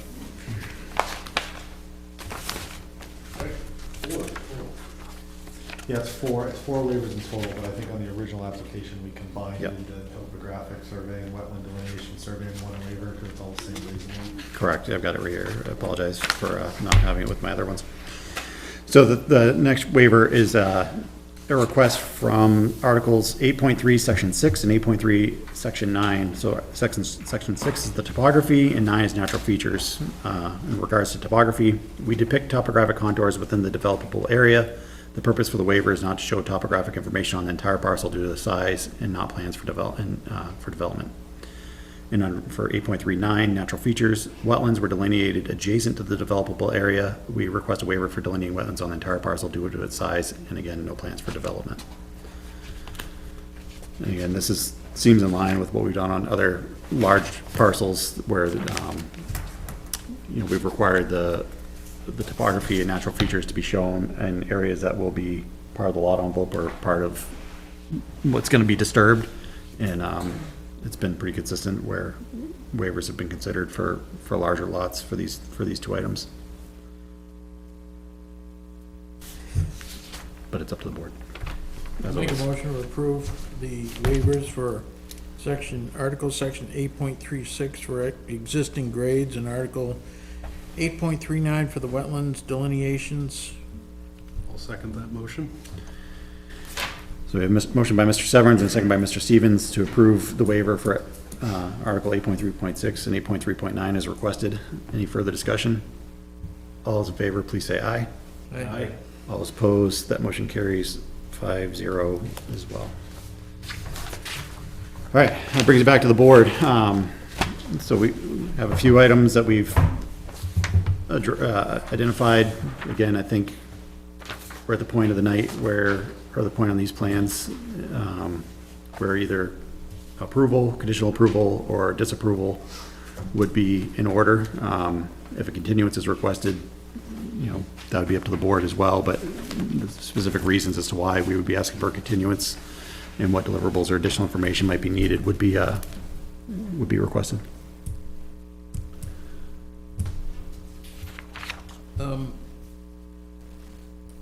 One of the conditions I think exists is that the plan should show where that easement is for the conservation access.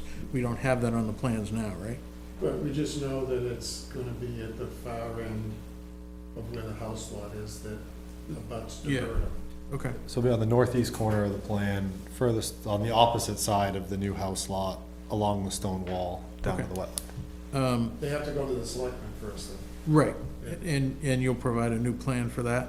It'll be on, We'll be on the MyLars because Yeah, I've gotta wait 30 days before you sign the plans anyway. right. Yeah, But there'll also be a note to identify what that is and all that. yes, That's not on the plan right now, so that would be a condition, correct. right? Have you got on the BOS agenda yet? I mean, what? Have you got on the selectmen agenda yet? They have to apply it to the selectmen under their procedures, which they're doing. Sue's away out of the country, but I guess she's coming back shortly. And again, this is actually it's a subdivision and lot line adjustment, so, Oh, yeah, okay. a motion, any kind of motion should address both pieces. True. Well, I'll make a motion to approve the lot line adjustment. For case number. Oh, do we have a lot line adjustment aspect of the case? Or is it just the subdivision? The way it was done, it was kind of done as like a concurrent, Well, can you just read it as one, you can just read it as one if like how it says on your agenda? you're looking to make a motion regarding both aspects of it. Well, that one's easy, that's,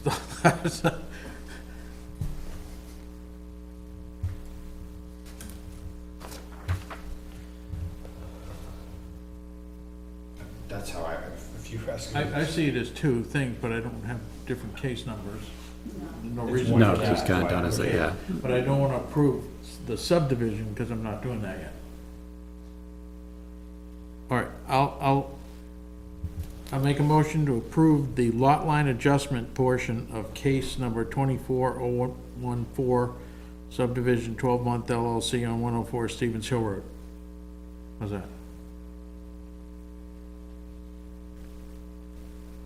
I'll second that. The only thing I would add is contingent upon, if we're gonna do it as two you're gonna wanna add, I would suggest we can add a contingent upon the approval of the, Subdivision? so, because otherwise we're not gonna create Well, that's why, the lot lines. Well, that's why, yeah, that's why I was thinking all as one. yeah, You okay. need one in order to make the other.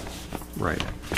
Well, I don't see why you need to do that, but, I think it's confusing because we had a previous case where they were essentially together, but they were two separate cases, a lot line adjustment and the actual subdivision. They were taken in separate cases, but actually kind of heard together. And so Right. there were two separate motions, but this one Actually, I seems guess- to be a. they're I guess not you don't have to, the way it's being proposed, you know, if the lot line adjustment was approved and say the subdivision never ended up finalizing, they could potentially move that land over to the other, parcel and you end up Well, with I guess, this, so. yeah, Yeah, no, hang on, I'm sorry. so, No, we can't do that. No, okay. Because the way it's shown is all it says is the lot line will be removed. The lot line adjustment one. Am I seeing this right? Yeah, there is an area to be conveyed, Yeah, map 46 lot 4-8. get to the right page, yeah. yeah, so sheet 2 of 3. So again, you could technically approve the lot line adjustment separate from this. And if it would just make the plan portion, if for some reason the subdivisions, is not approved or does not Would there be two cases finalize. instead of one? Well, yeah, I'm looking at it as two different cases, but if we do it all I think the way we together, did it is concurrent. It's like our site plan, when we do a concurrent, site plan application. So I think, because it's a concurrent, I think that treating it as one is the best. Yeah, and that's the way it's described on here too, so Yeah. that's fine. Okay, sorry. I retract my. Retracted. So we retracted the motion. It brings it back to the board for, No, I didn't want you to do two. I just thought I could do a portion of it to cut down that portion. Okay.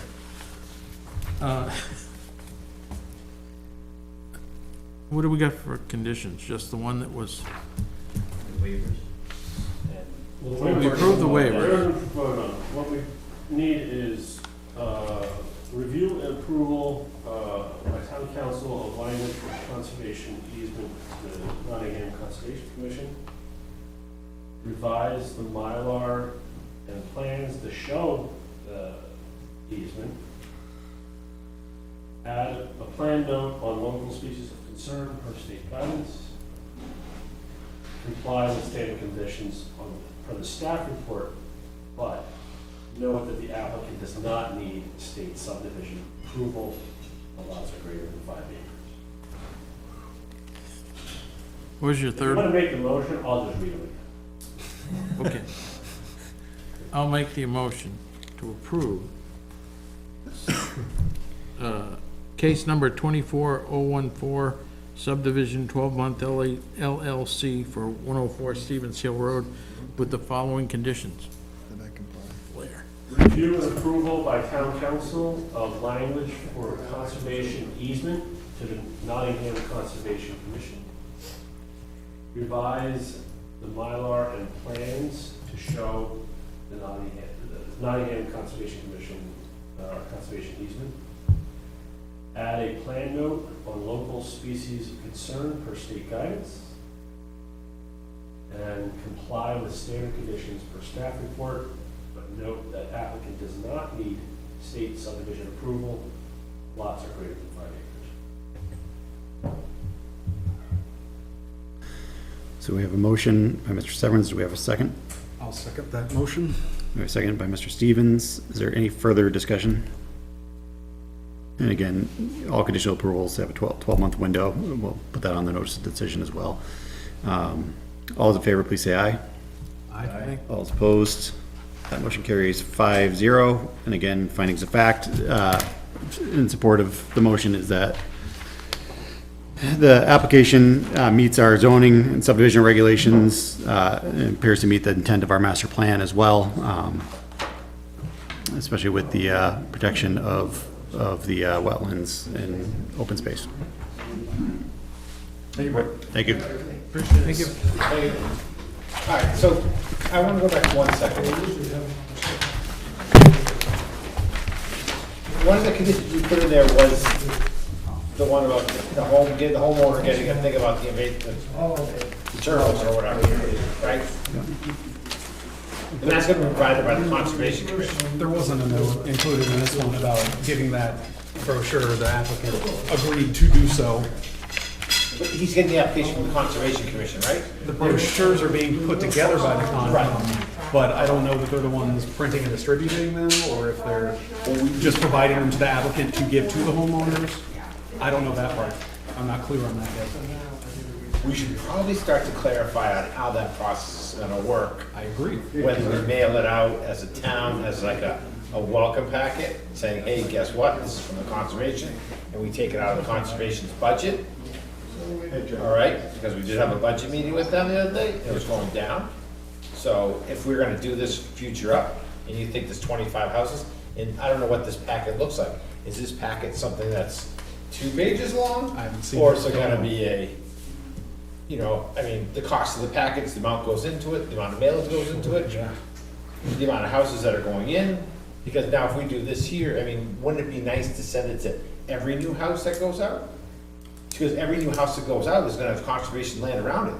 So the one on the 12 houses or whatever on 156 that Falzone's gonna put in, the ones that the Fernalds are putting in off Smoke Street, there's 26 houses or whatever going over there. John, all homes should get it. If some homes are getting it, we all, Well, I mean, all we all new pretty homes. much. Well, I mean, sure, okay, I don't think I mean, we ain't costing the money to get it out to every new home. You know, if you wanna get it, we'll have a packet inside the selectman's office. Probably the easiest thing would be a postcard with like a QR code that goes to the website. Or something. Which not everybody can access, and I understand that, but. Yeah. Don't say postcard. Put it on TV. Well, it's really, the benefit for this is really for Get the municipal people rate. that have conservation land attached to their land, so that they know what this land behind them is there for, what we're doing with that land, and why we're trying to protect it. That's really, I take the idea of tell about the wildlife behind, and say, hey, listen, we want you to be part of ensuring to keep this land behind your house beautiful, natural. You know, and you give it to everybody in the new development, then they're all like this. No sense giving one to me. Not to sound terrible, but I mean, they're- I'll read one, but I'm not, No, but it's, I'm not butting conservation land, I'm not butting, yeah. But my there's, house is already built. but there's the part of just, educating people that there are species that Well, are, again, exist, so when you come across them, that they're But one endangered of the or. problems we're gonna have, and we are having already, just in case you don't know, is all the subdivisions we already did, let's say on Revolutionary Lane, the ones on the other side of town, there's tons of them out there. They all have conservation on it. Most of the homeowners in there have no idea. Correct. The volunteerism for our Conservation Commission is dwindling. They're finding time For this board. for people to go out and actually examine that land and to make sure it's being kept the way it should be. They don't have anybody doing it. So, I mean, this is why I think what you're asking for is good, but I think there should be a bigger conversation if you want this to go forward and bring this up at the Conservation Commission, since you're our new delegate, or we want to say member of it from this board, to bring that up so that it can be eventually brought to the Right, selectmen and put budget-wise and, maybe make something that's gonna really make a big effort, that's gonna affect a lot of the town. If that's, And Drew, it really needs to stick to the wildlife rather than the setbacks and all that kind of stuff. Every easement is different. yeah, it's just more of like protect your nature, protect your backwoods. This land's been protected by, be proud that your backyard is this wonderful thing. This is why you moved to this town, that somebody's not staring in your backyard. You bought here because you want all these good things, and here's why we're reinforcing for you to be involved in helping keep that thing, is what it is. Bears and That's fishers are normal. That's the- Sure, absolutely. You see the skunk, don't shoot it, just try to swish it away. Don't use the conservation signs as target practice. Yeah, there you go, see? Go to Revolutionary. Hopefully you're not speaking from experience. Yeah. I don't own a gun, so it wasn't me, but there's a lot of them that says, what was this thing that was out here? used to be a conservation sign, this is the limit. Like those scenic road signs, they're really nice and round, they're great. I'm not saying that you Make a nice plink, right? Yeah, exactly. Then you know you hit it. All right, I appreciate the suggestion. That's So- No, a and good again, idea. No, I You'll get a lot of support from the selectmen, I'm sure you'll get a lot of support for it. appreciate And that's the that. other people I think will actually, if it comes to a small budget item, you know, it's easy to get through the budget committee because it's something that's really gonna benefit the whole town in a positive way. So. all right, so that was, the wrapped up our public hearing portion of the agenda. So we have, the next items on the agenda, we always put number 4, public comment. I usually would put that here. So again, we always reserve a time of night for the general public to come in, ask us questions, give us comments, feedback. It's a good time to learn about the planning board and zoning and things like that. We just can't speak about case-specific items. There's nobody remaining in the room that is not part of the meeting tonight for this portion of it, but we always do reserve that time of night for this. But you can also always submit comment by writing, email, in case you can't make it in, because it's not always easy for people to make it in to the meetings. So we'll go back to number 3, other, so we've been keeping this as a placeholder just to try to make sure we're staying ahead of it, for planning purposes. So discussion of zoning ordinances, the last meeting, we had some good headway on some of these. We mentioned steep slopes. We revised it, we kind of stripped it down. The biggest takeaway of that, or one of the biggest takeaways of it, was the proposed, what may go forward as a proposed ordinance as it's written right now, is that this is not to apply to every lot in the town. It's specifically towards major subdivisions, to try to implement some best practices and things like that. So a 3-lot minor subdivision, not applicable. 4-lot and above, 20-lot, the steep slope regulation would apply. So it's identifying major subdivisions, and it also was gonna set a threshold for the amount of contiguous steep slope that's being impacted before the regulation would apply. Again, the reasoning for this, for steep slopes, the amount of overall disturbance and long-term maintenance for those can be very problematic. To get 3-to-1 slopes or 2-to-1 slopes through these areas and have proper grading of a roadway, and the steep slopes are already outside of the lot envelopes. They don't count towards that, but again, it's more of protection from, like, when a new road goes in to provide some protection for the town. So we did revise that. We tried to strip it down, make it basically as simple as possible. I know Mr. Haney did some draft updates for us, and I think we got it down to 1 page, maybe 2. For Steep that- slopes. For steep slopes? Yeah. I don't know what the final version was, but I did incorporate, the comments that we got. Yeah. At our last meetings, so,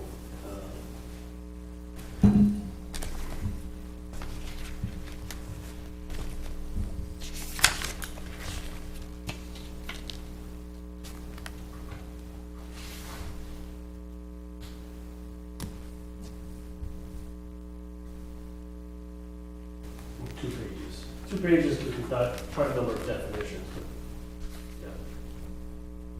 Yeah. And that's how it will look when I give it to Lana to give to the clerk, and, it goes into the warrant, and, it's official. So it's written in a way that's amazing. So we can just jump right into it.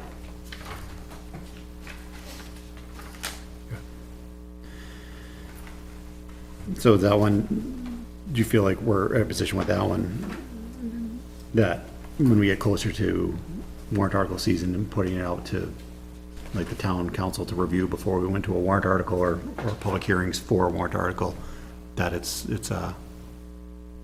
sufficient at this stage? I believe so. I believe that I've captured what the board has said, Yeah. and it's in a format that makes it ready to go, like plug and play. And we'll distribute that, we'll get that distributed to everybody, just so that everybody can see it. But again, it was all the input there, and again, nothing moves forward from this point until we, have town council review it, and then after that, so if it's at a point now where we can have town council review it, we can have it reviewed early, and then it would be public hearing, maybe 2 public hearings during the SB2 time period. And then, but the board would have to vote to move it forward. Is there any other discussion on steep slopes tonight? So again, I think, Mr. Evans, I know you had submitted some comment, but, so I think those items that we've addressed in there is still allowing, some of the concerns there to alleviate some of that, because you weren't the only one that shared those, but, walkout basements and some of the views and things like that. It was, still to allow that, but again, trying to minimize the overall impact. And usually, again, would be if it's a roadway going in. And that would be considered for major subdivisions only? That's the way we have it written now. Again, that would be our limitation to it. Yep. And I think that's the balance we were trying to strike between, not imposing over, additional restrictions on like current homeowners or landowners that are just gonna build a house, but for the major subdivisions that are coming in, to make those obviously have some additional, things there. Can we add language on these to allow a conditional use permit by the planning board in cases where it's warranted or reasonable? Yeah, so I think we discussed it. So a conditional use permit, the way that works, and I think we kind of decided to not, at the last meeting, decide not to move forward with that route on these was, so conditional use permit keeps everything at the purview of this board, so it's a separate application, obviously, as part of a subdivision. But it allows this board, and the board would have to delineate what the items are, the criteria are to meet the conditional use permit.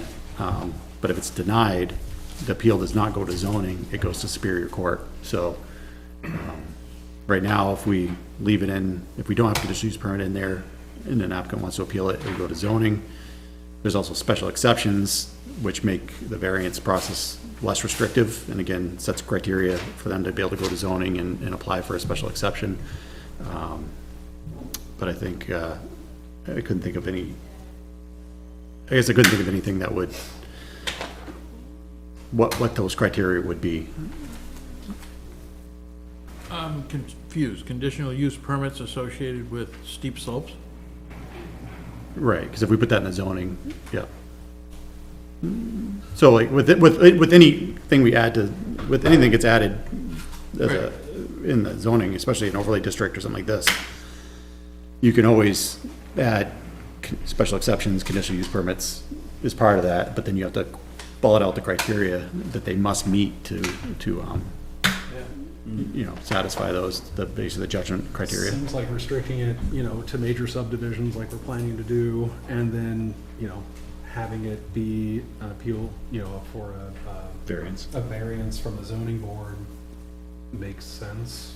That seems to give the potential applicants a, route to relief should they need it, and it keeps it within the town's purview rather than having to send it off to this Superior Court.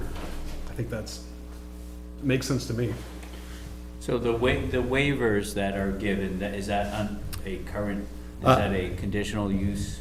No, so when we're doing waivers, that's when it's only part of our subdivision regulations. So subdivision regulations are less strict than zoning. So subdivision regulations, most of the sections we have waiver capability, unless we say not subject to waiver, which would then go to zoning. But subdivision regulations are usually held within this board for waivers and things like that, but zoning is a lot more strict. Once if the town approves a zoning amendment, then it has much stronger teeth to it. And I think to Mr. Stevens' point, if we were looking to apply this to minor subdivisions, I think there would be criteria, I'd be more in support of like a special exception or conditional use permit for certain instances, but when it's major subdivisions, I guess, I'm not in favor of it, or I can't think of what verbiage would be added. So you're not in favor of having it for major subdivisions, or you are? Not in favor of having a conditional use permit or special exception, if we're applying it just to major subdivisions. For steep slopes. Yeah, I'm sorry, major subdivisions and site plans is how it's written now. I apologize. Right now, we have it. Individual lot owner that. So minor subdivisions, lot line adjustments, they're not to this. The current landowners that are going to do something, Not That subject to it. doesn't, not subject to planning, not subject to this, but major subdivisions and site plan, applications would be potentially subject to it. So is this, are these provisions landing in the subdivision regs or in the zoning? It's being proposed for zoning, would be like an overlay district, like the wetland protection district and, stream protection districts and things like that. We do have some things potentially for site plan subdivision regs, but right now, we're still trying to get through these few. So ADUs, we did have quite a bit of discussion on that, about attached, detached. I think as we move forward with that, it seems like the board is, I don't know, kind of split on it. So the path forward for that, I think would be at some point maybe a straw poll before we spend more time working on it. You know, I think we would probably want a full board. I don't think it's doing it with 5, you know, hopefully we'll have a quorum of all 7 of us. And we shouldn't end with a tie vote that way. We shouldn't end with a tie vote tonight if we were to do it either, because it's an odd number, but I would just want to make sure everybody gets a chance to speak towards it, so. And now you're talking about ADUs. ADUs, yeah. Was there more discussion on the October 6th meeting about ADUs? There was, yeah, October 9th, yeah. Yeah, so there was, like, and, you know, Mr. Evans provided some input, Mr. Cummings, I believe, had some input. And Mr. Evans, I read your comments as well, for that night as well, so it was, but again, it seemed like there was quite a bit of discussion on it, no real direction as to, who wants to move forward with it, or if there's enough support of it right now to move forward. I think there's a lot of, if it does move forward, there's a lot of things we have already for thought as to things to consider adding or how it may come up. I don't think we ever got a count yet from the building inspector as to how many ADU permits have been requested in the past couple of years. You know, again, we know it's easier to track the detached because those go through variance right now, so there's been a handful of those, or less. But for the ones that do meet zoning, I don't know how many have been requested. And then once they're approved, or if they, as long as they go through the legal process, once they're approved, I don't know how much of a tracking we have on them either, so. I don't think maybe correct me, but I don't think the term ADU or accessory dwelling unit is prevalent in the assessing aspect of the town. I was kind of going, I have a They call bunch it of, in-law? I have a bunch of tax cards here Yeah. of places that I know have those types of units. I didn't get into the detached ones, but just the attached ones.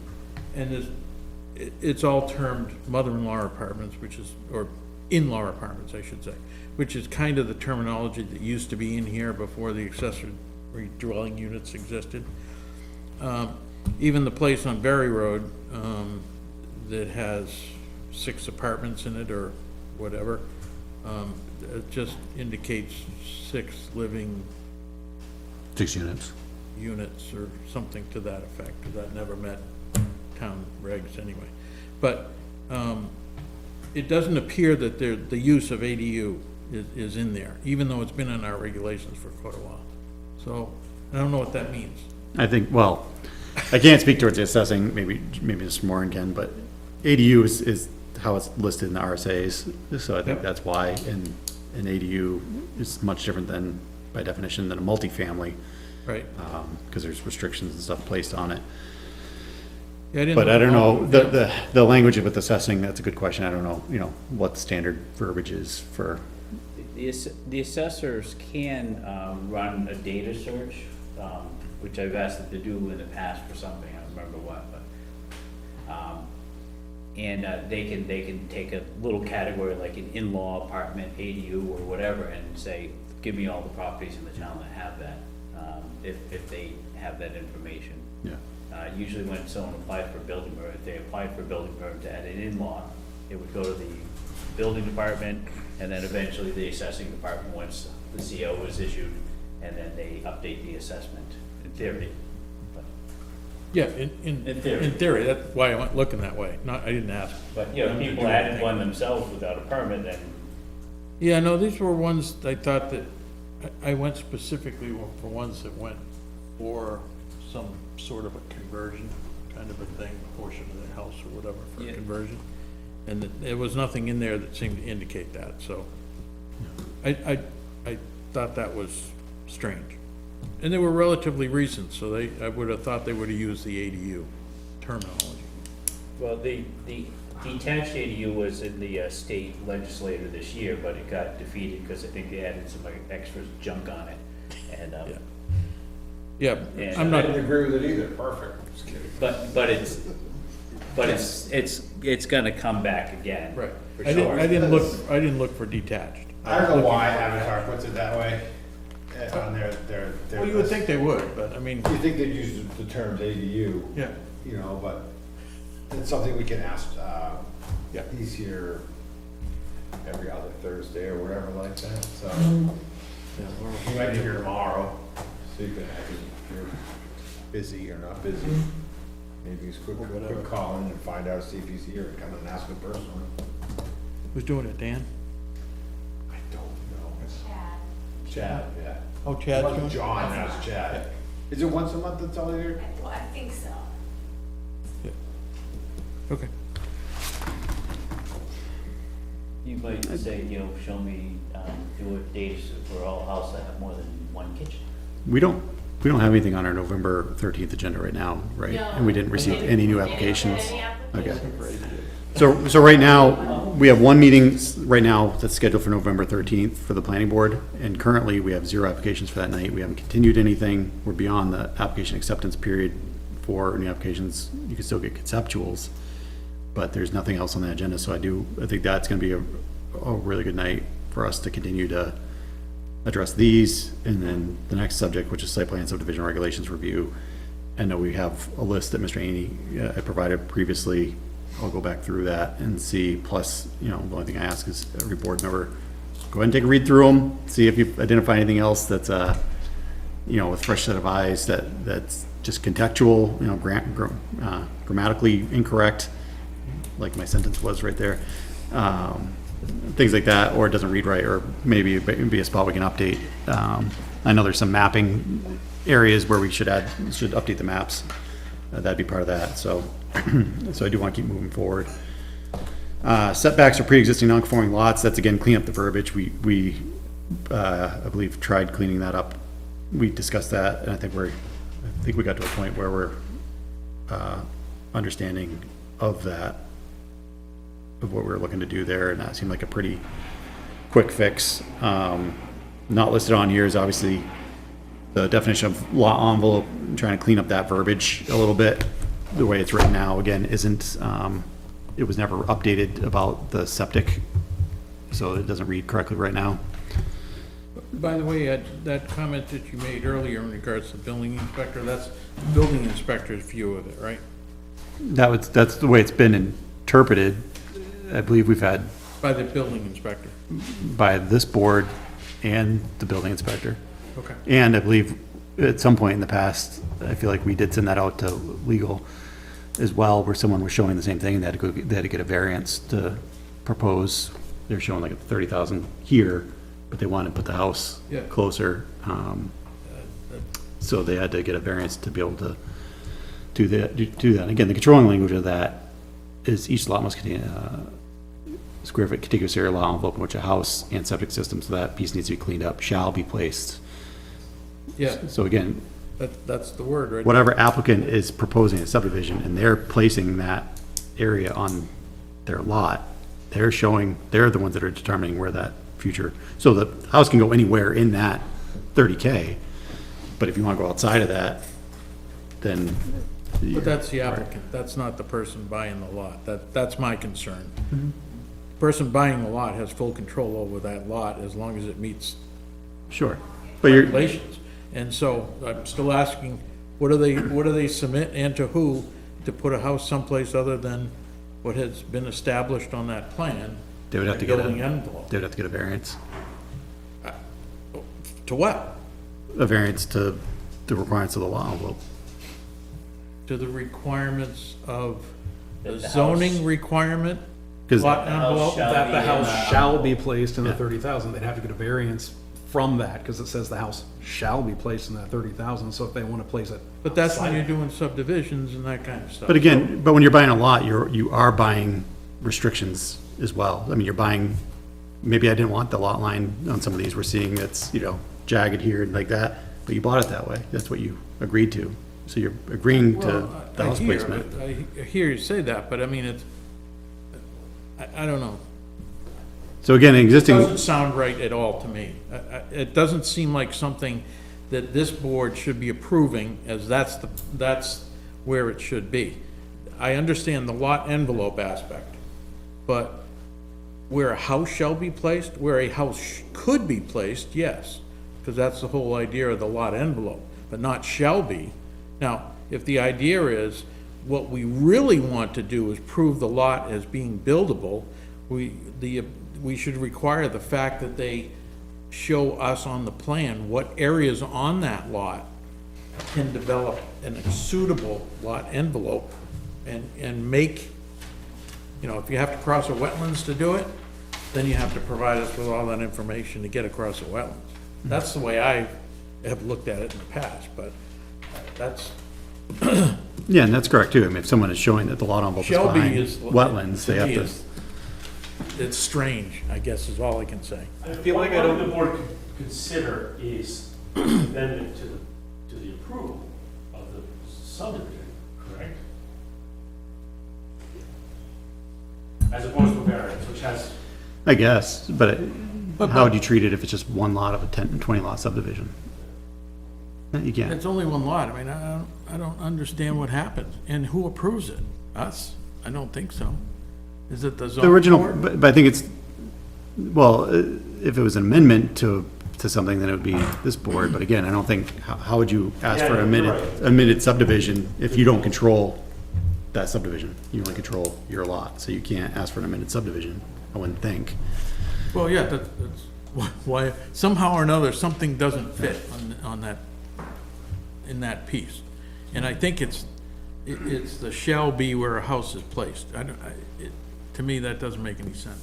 But isn't the lot envelope is the thing that shows where you can, The Where you'd be lot able to- envelope used to be that area that was considered buildable, Right. period. With the well, with all of the setbacks and all that kind of stuff, but buildable. So if you had steep slopes in there that were prominent and pertinent, you couldn't build there. Could you put a septic system in there? You couldn't build there. So the 4K area, I never really understood the amount of whatever that is. But anyway, it's a 4K area, it's intended for the septic system. So, to me, those things made sense. The little tiny house that they put on it, which is never really a little tiny house, to me, just didn't make any sense. And then to read it to be shall be, and I read it and I understand it, to me, just doesn't make any sense. It should be what makes the lot buildable.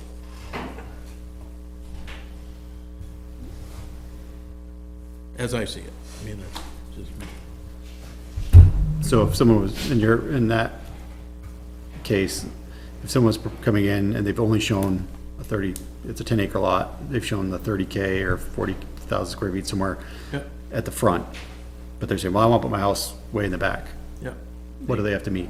I still don't know the answer Yeah. to that, okay? They'd have to get but a if surveyor they out. haven't surveyed it, if they haven't actually shown that all those, how does the building inspector make I a? would assume if they've created a lot, they own the lot, and then they bring in a surveyor to redevelop the lot, if you will, and prove that there is a lot envelope that exists in another portion of the lot, and that's where he wants to build the house. To me, that makes some sense. Yeah. But it's not coming back before the planning board, it's not coming back before the zoning board.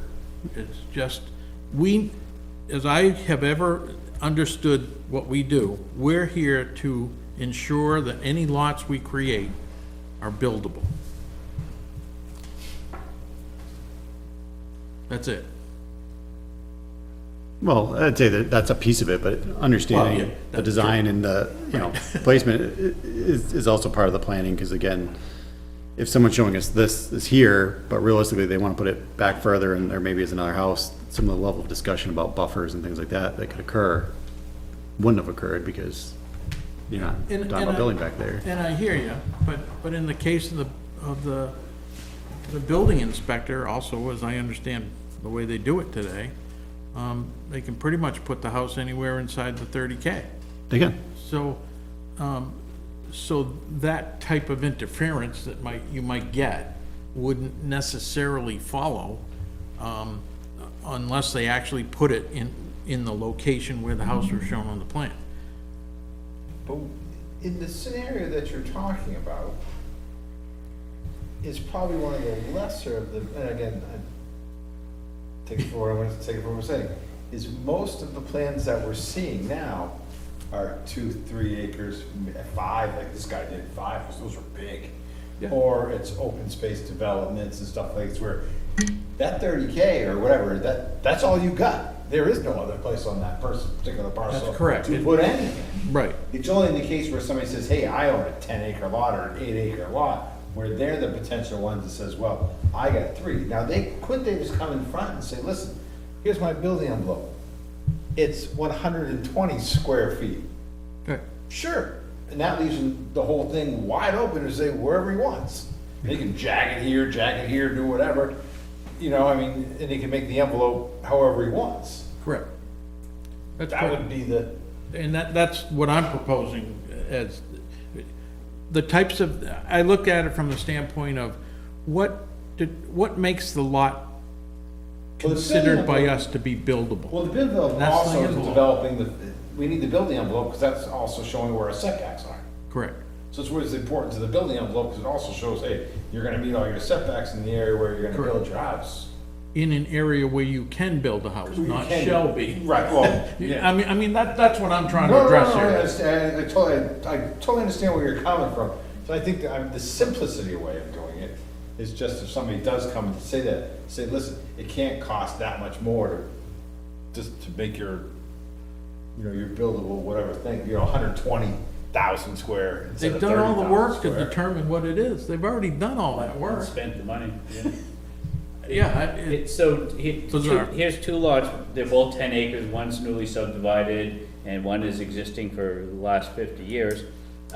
They both, you have to have a 50-foot setback, you have to put a septic in, you have to put a well in, get a building permit. Here, you could put the house anywhere, here, only here. So if you want it in the back, no. So it's a disadvantage, and it's a limitation and a restriction on But this housing. is gonna be a new lot. Right? You're one lot old, let's say that one lot was 20 acres, and they split it down. And, again, you'll have 2 new either buildable lots, so they'll both have to go with buildable acres. Well, no, he's saying one exists and you split off 10. Now all of a sudden, Well, one, again, just like, so you're literally, so again, that it's a subdivision, it's minor, because you're only making 2 lots out of it, but both of those lots are now gonna have to prove where the 30,000 envelope is. No. If there's no house already built on there, right? I think he was just saying that you have, say you have an pre-existing 10-acre lot that has not been through a subdivision process. That person's free to place their house, septic, whatever else, when they go to build, as long as they meet the current setbacks without having to prove out a 30K area. Whereas hypothetical lot number 2 was part of a subdivision from some other land, is also 10 acres, but they showed their 30K area, and they're gonna be held to placing their home in And that again, we're area. just clarifying, so it's not a 20-acre lot that just got No, split no, into no. 2 tens. Right. Because that would be totally different. But yes, that's the case, but same thing to go with, someone has a 1-acre lot that's pre-existing non-conforming, they can build on that as long as they meet the pre-existing non-conforming requirements, as opposed to I the think it's a room. 10-acre lot next to it that might have gone through a subdivision process or is conforming. So, I guess, with any of these things, whoever the landowner is that does the subdivision, they're agreeing to restrictions. Yeah, no, And their agreement carries on to whoever buys it. So it depends, it can be other things beside building envelope placement and things like that. I think what you're seeing though is people proposing, okay, we're gonna show our 30K. We do have a 30K somewhere on the parcel. That's not where we wanna put our house. We wanna put it on an area that does not meet 30K, can't meet 30K. We're showing that we have a 30K, even though it may be behind, you know, a gigantic wetland and steep slopes, things like that. To get there would be extremely, you know, not economical, but we got it, you know. But we're gonna we wanna actually build our house and septic on an area that's 5,000 square feet of uplands, or 1,000 square feet of uplands. Yeah, or that's the easy spot to get to. Well, there's a cost to put a driveway, I won't mention the case name, but one that we saw recently, where they, you know, now the 30K area is stuck behind another house, and they have to put a 800-foot driveway in that costs money, and power to bring back to there, if it's from the road, is $29 a foot, so an 800-foot, there's $24,000 added to the cost of the housing, pushing housing cost up. So it's But it also has the beauty of the seclusion of being out back and away from the road and quieter. So it's worth the extra money if you want all those great things. Or if you Depends want on the how you look house at it. up front and you don't have the space for it, You you buy can the other apply one. for variances and waivers, right? Like, that's always an option, if you really don't wanna spend the money to cross that wetlands, but you need to subdivide your property. Oh, I want the wetlands, Like, right. and you can't really meet those setbacks and requirements, there's relief available there too, so just depends on what route the applicant wants to go to, but. Yeah, I mean, the shall be portion of that is what's really driving me nuts. And, you know, it almost seems as if the little houses that they draw on here that maybe used to be a 20 by 40 cape, they're not that anymore. So, you know, it's a farce, to me, it's a farce, that somebody draws a little cube and puts it on there. Yeah, I agree, but again, It's just- for me, even the house placement, it's kind of, so the things on the plans, on subdivision plans that are kind of, are looked at and are usually held to where they're at, the driveway, the curb cut, that is locked in. If they decide to not do that, you know, that's either a revised plan or it's working with the road agent for why they're not gonna place it where they requested it to be. Yep.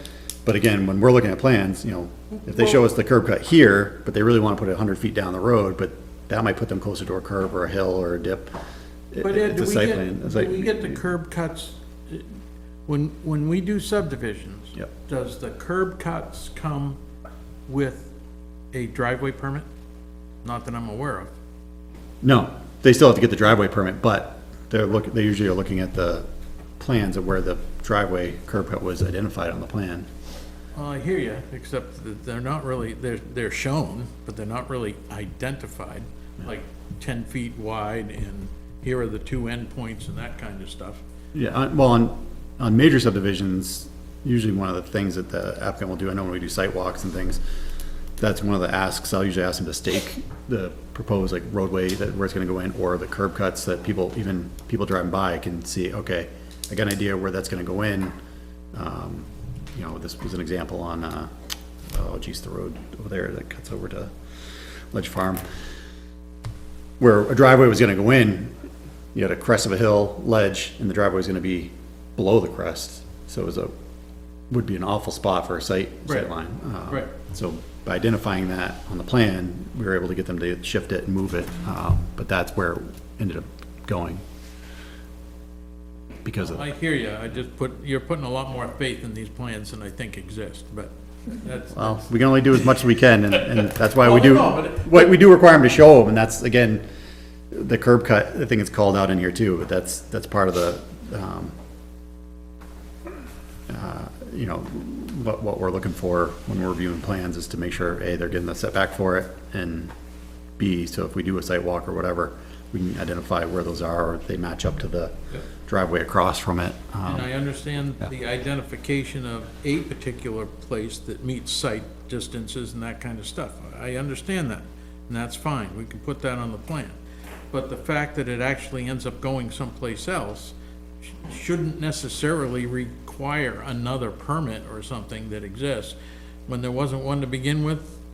I mean, it just,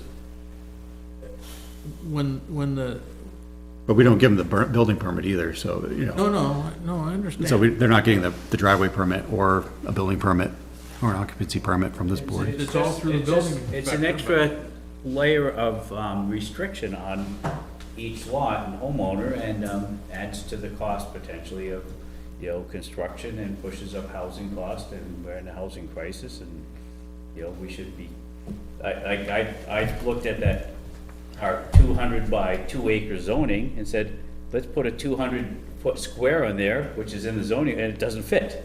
Doesn't fit on a standard 2 acre with 200-foot front lot, doesn't fit at all. And then, You don't have to have 200-foot frontage, you have to have a minimum of 200. Yeah, that's the thing, we're going against, you're talking about minimum standards. again, to build, if you're building a new road, and you're paying $800 a foot, then that extra 50 feet to fit this, square on is, or 50 feet to fit this square on, just cost you $40,000 extra dollars of road cost, and that is gonna be sent directly to the homeowner, and they're gonna pay more for the house, and the house prices are gonna be outside of what But that half the also town can could add afford. to the scenic and rural values that we stand in Nottingham to keep it that way. So these things that you go that do make it more difficult also can be looked at as preserving the way the town looks. Correct. There's a side of everything you wanna look at, there's always another side to go onto. Not to be here to be judgmental, I understand where you're going, the housing crisis, got it all, but, you know, I think, being here long enough and having where I'm going out, but the zoning ordinances where they've become, become, I mean, they were only like 15 pages 20 years ago, and now they're like 40. And the poor zoning board, when they see these, I mean, they almost need a lawyer sitting there because of all the stuff, restrictions that we put on there. Yeah. You know, if anything, we do anything with the zoning ordinances, I would be to clarify or simplify some of the more difficult areas we have in it, so it just makes it easier, not to build, but to clarify. Yeah, and That's where I think the function of what we should be doing, instead of looking at adding anything more to the zoning ordinances, is to actually go look part and say, what can we cut that won't make a drastic difference? Yeah, but I think there's two sides of that as well. So again, that's why we hold a joint meeting every single year with the ZBA and other town boards, is to ask them though, so but the ZBA, if they're experiencing difficulty in interpreting or applying the regulation, I'm not hearing that from them. There's some areas we have cleaned up and we've removed or made less stringent to ease up all the variances that we're going through and being approved. If we see something like that consistently, then yes, it always makes sense to change it. And I think this area, and we know we have to clean up the verbiage a little bit because septic systems were kind of pulled out of that 30K area a couple of years ago, in so much as that we lessen the restriction on them being 50 feet. They can be 20 feet from the sides and the back, but we didn't really clean up the language of the lot envelope to make that clear, so. And that was because of the state changed their rules. No, it was the board. So the state had been like 10 feet. So the board had made it more restrictive, just keep it nice and clean, 50 feet all the way around. Put in the law envelope so that it's, you know, not another line and things like that. But then we heard, you know, some requests that, potentially lessening that. And it was agreed upon on 20 for the septic system, could make sense. Again, nobody wanted to go to what the state requires, because that's, again, a minimum standard. And when you're talking 2-acre lots or bigger, you should be able to meet more than 10 feet from a property line, generally. It was kind of the idea, so.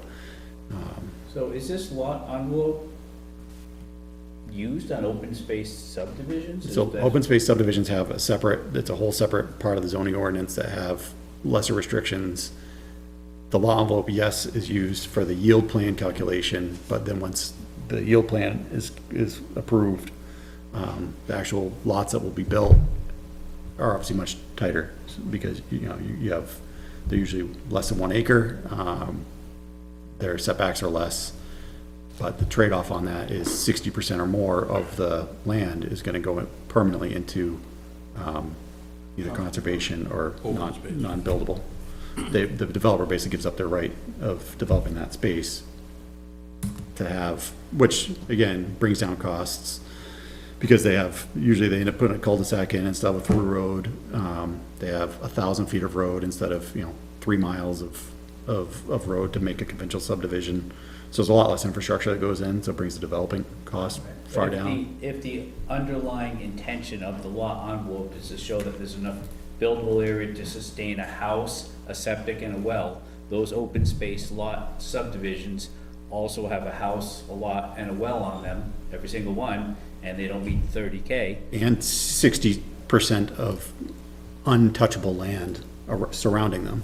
So the well can go into that, the well radius can go into that space instead of being contained within the lot. So because you're taking land, like on a 2-acre lot, that whole thing could be lawn. Whereas on open space, you're condensing the developments down to a smaller portion, so your whole total impact is considered less. And I can't even recall a development in the past 10 years that I think that was a horseshoe, all 2 acres. It's been. Oh, it's all open space. All Yeah, open space. frontage, we've had conventional, but not, Right. I can't think of another, maybe one. Right, again, like I said, So that's because the road costs are so extraordinary that you can't afford to. well, you put that- also less land to develop, less land to cut, less land to dredge, move, less road frontage, again, it's all that. There is- Yeah, it usually becomes It was a catch-20, because I remember being on the zoning back in the day when they were trying to do a subdivision on Jabig. And if we had open space development, it would have went in, but we didn't, and they couldn't make the loop to have 2 entrances and to make the lots. It fell short in so many different ways. But during an open space subdivision now, I think somebody's bought the land, it's got an easement or a crew, so it's not gonna happen, but now it's, they could easily now do it without argument. They could put 30 houses or 20 houses back there. And the open space got developed in this town because we used to have what was called a cluster subdivision, Yeah. which was a cluster. Yeah. And we got rid of that real fast because there was nothing good about it. How many were built in town? Cluster subdivisions? Okay.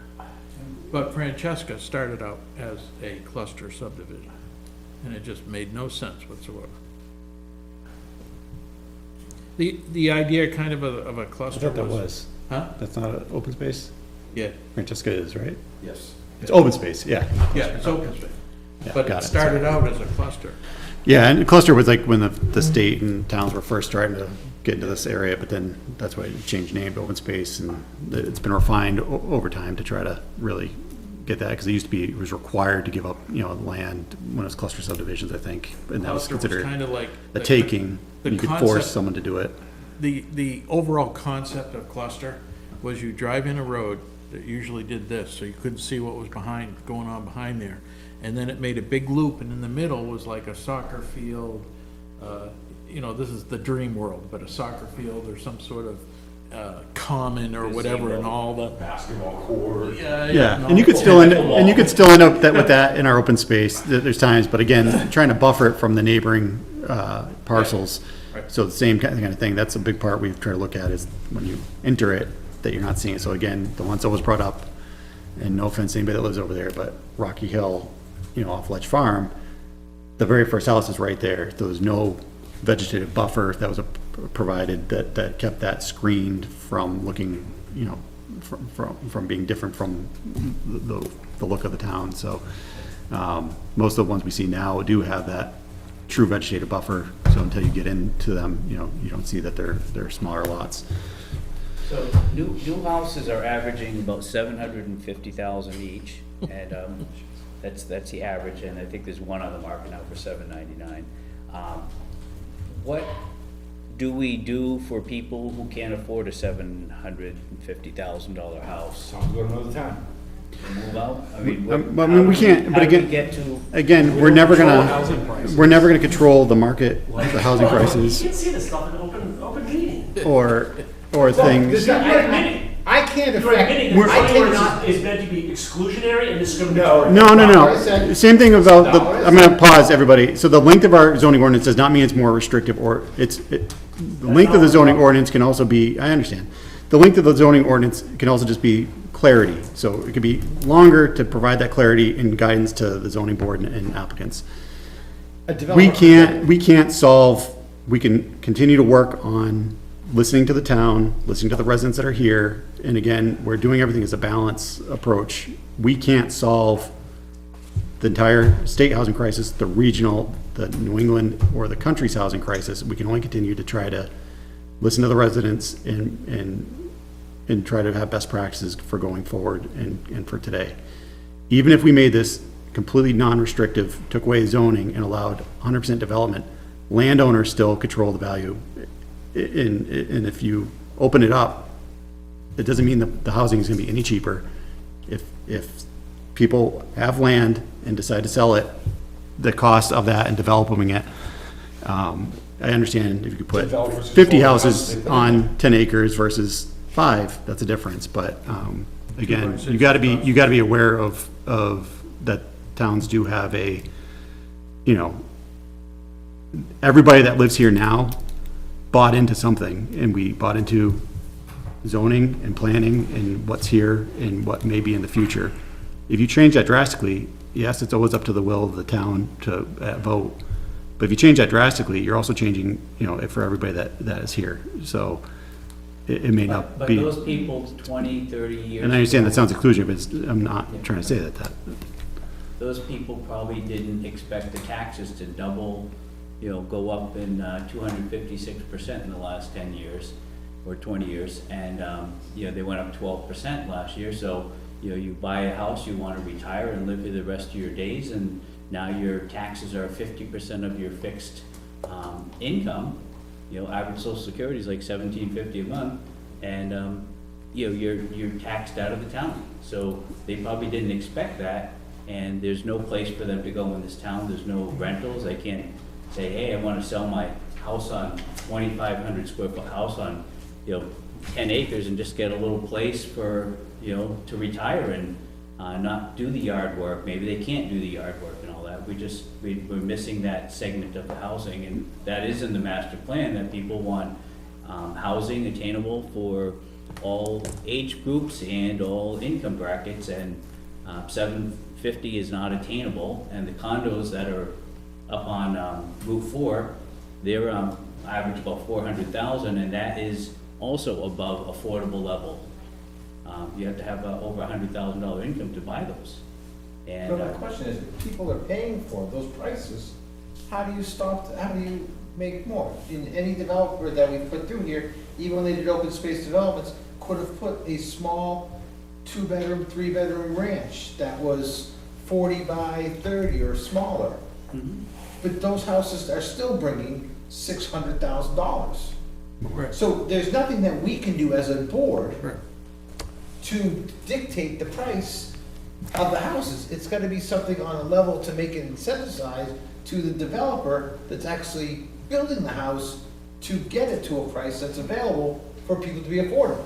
We can't change that. Well, we can. We could put in workforce housing provisions where it has to meet the affordable levels. We have worked. do have No developer in my 9 years, almost non-continuous, but a little breakup here or there, but on the board, has ever come through that.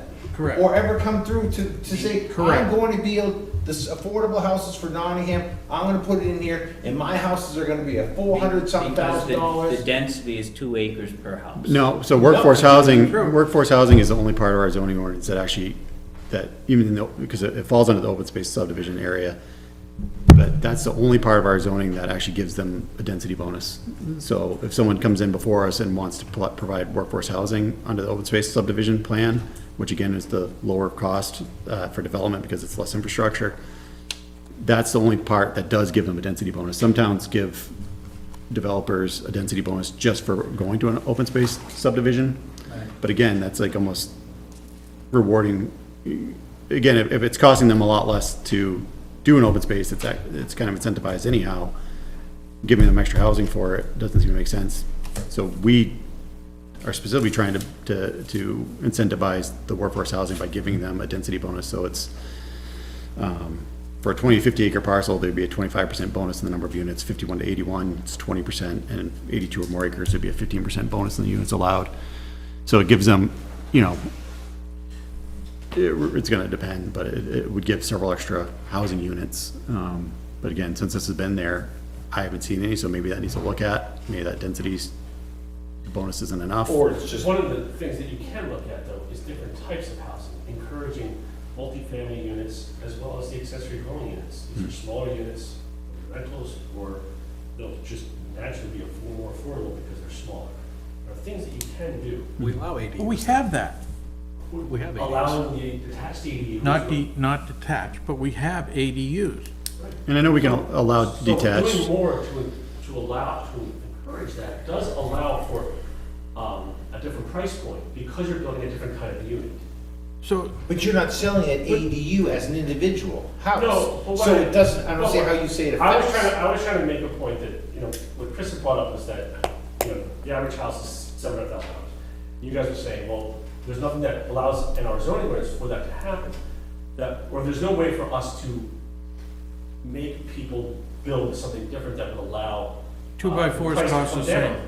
But if you allow for multifamily housing, even at a smaller scale, up to 6 units, you would be able to create that environment where there's units that are available in Nottingham at a lower price point. so I think, well, we have that. but our multifamily is probably something They we don't need to want look at. Our multifamily section is an area we could potentially look at, because again, the way it was written, it's basically just doubles everything. So, 2-family, it's a duplex, it's 4 acres, 60,000 square feet. Yeah. 3-unit, triplex, 6 acres, 90,000 square. So it just multiplies everything. Maybe that's not the best section, maybe there's a way to tweak that section. There's also a lot of people in town that do not want to see that. Right. Look, I'll tell you, there are solutions. Right. I have heard this group, I'm dialing back my rhetoric, so I'm not saying is that there are, this is not a throw your hands up type of situation. No, exactly. That's correct, but there's a I lot of heard work from- that has to be done. That you don't want it, so I'm No. not gonna keep mentioning it. I'm I'm not- not saying that there are solutions. I'm not saying I don't wanna want hear it, Blair. I'm just I saying think there's we gonna need be this. an awful lot of stuff that we need to do, and that we need to keep track of in order to do it. Putting an accessory and a detached accessory dwelling unit on a lot that presently exists is gonna cause the capability for 2 homes to be on that lot, and it's approved. And there's no way There in. are 2 homes, that's the point. Yeah, but that's not what we create lots for. It's not created for 2 homes. It's created for 1 home. All right, so if you want to do 2 homes, okay, what's the matter with 3? What's the matter with 4? Then we get into the whole thing about, where do the Kennedys have compounds? Where they have a bunch of homes that they could build on something, and then when it comes time to sell them, they can't sell it at all, because they're not separated from each other. When it was family, it was fine. That becomes a burden at some point in time if somebody doesn't think in the But you're making future. an assumption that nobody wants that. I didn't say that. Well, then why not allow it? Because somebody will. Well, then what I say to you back is, why do we have zoning? If you want to let people do what they want on their property, which I think is I'll tell a you, wonderful thing, Zoning okay? is for protecting public health, public safety. Oh, that's all crap. No, I agree. No, I because you agree. see it as I preserving agree. the character of the way the town looks, and that's not what zoning is for. Well, oh, I understand that, yeah. I'll agree with what you're saying on that, that zoning is there to protect and stuff like this. You Right. know, I'm not a fan of the auxiliary dwelling unit. I mean, I'm a fan of ADUs attached to the house. Yep. Just non-attached. I think if by doing that, when the house goes for sale down the road, it's gonna be worth even more money, because now they have a potential rental income, so they're just gonna build it into the price, and that house that would have been with an attached ADU might have only been 700,000 or 8, but with a detached one, it could be $1 million. But there's a rental unit out there. I'm not saying. Right, that- no, so there's a rental unit out there, right, again. I'm not saying that you're wrong. I think you're absolutely right. It will be worth more. But I guess you won't classify it as totally a rental Blair, unit the because. benefit is that it does actually create a new type of unit. What are other towns doing You know, like, for example, I know Dover has their small homes subdivision. Tiny homes, yeah. It's, you know, whatever it's called, in Dover, with 44 units up there. They're 600 square feet each, and I think they are said to be going for about 150,000 each, or cost 150 to build and live in, and they're renting it out for people to have a house. You know, I met someone today, and he said, you know, we wanted to build. I went to a seminar this morning. My head is already swimming here, so, about creating housing and affordable housing. And the guy I sat next to said, we looked at the project up where the water plant was gonna be, and to put up, you know, a modular home factory to build. And he said, we couldn't support it because there's nobody that lives nearby there, the density, to work there. There's no, you know, people that we want to hire to work in our thing can't afford to live in that area. So, and that's why they built those homes in Dover, to the employer owned a big business, and he said, I need to build housing for my people that work for me so they have a place to live, so I can afford to keep my business going. So it affects the economy. What are other towns that in your group here doing on to do anything affordable or lesser pricing or diversification, smaller homes, multifamily? What's out there? I mean, that's really what it is, you know, they talk about the missing middle and allowing people to build, you know, 2, 3, 4, 5, 6 units, right? If you get 5 plus, it becomes a commercial project for underwriting and, you know, banking standards. Right. So some towns are being encouraged to focus on, you know, 2, 3, and 4 units, and then maybe treat 5 to 10 a little bit differently.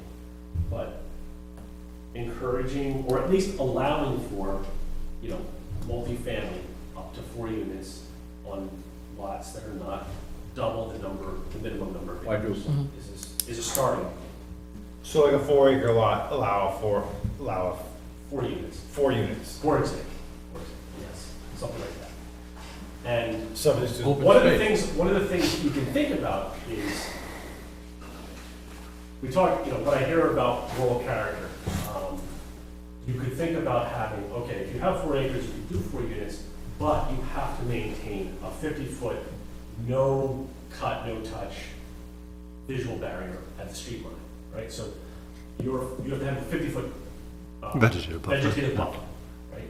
So this way, you don't have to see that 4-family, right?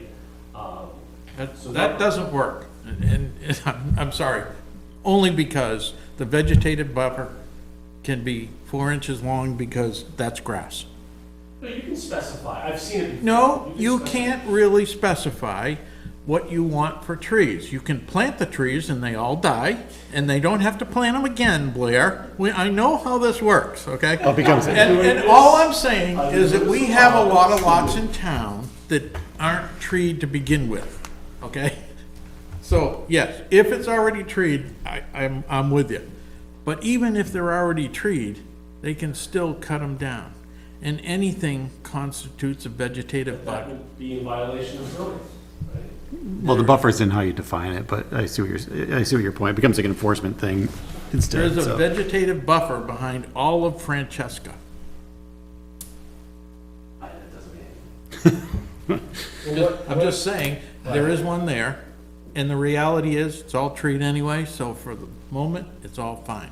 So If what- somebody goes in and cuts to his line, it's not vegetative. So I'm hearing a different thing, and so we ventured into an area that we hadn't talked about yet. So again, we're talking about multifamily and things like that, so. Same thing with ADUs, and I understand the tax part of it, and, you know, the converse of that, for people that are retiring that wanna move out, their house is now worth 10 times what it was 20 years ago. So, there's a converse, there's a flip side, the town has always been pretty, I've seen a lot of support from voters when, for like senior citizen tax discounts and veteran discounts and things like that have come before through warrant articles that they've been approved. So we do try to, I think, take care of take care of each other as much as possible. And some of the tax implications and things like that. there's not as much that this board can control from that. I'm also not hearing, I haven't received any input in the 10 years. I think there's been 2 people that have talked about detached ADUs up until now.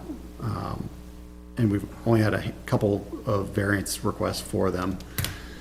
That doesn't mean we shouldn't do it as a planning perspective, or shouldn't look at it, again, because that is our job, is to look at planning. For the future. But I like to also hear the input from the town and what people actually want. The attached ADUs, we do allow, there's always a cost of either one. You know, it's a cost to build it either attached, a higher cost to build it detached. So it's not like it's free for anybody that's living here now and trying to stay in their home. There's And it's a, costly, because that building cost, the 2x6s still costs the same. I don't care if it's affordable housing or not, it still costs the same. but I think regardless of where we go with it, Nothing's cheap to build right now. I think, You might put a smaller house that costs less. I think regardless of where we That's go up with to the it, owner, that's not up to me. I think regardless of where we go with these this year, whether we move forward with it and it makes it a warrant article and then the town votes, and then it's either approved or tabled and it's readdressed in the future.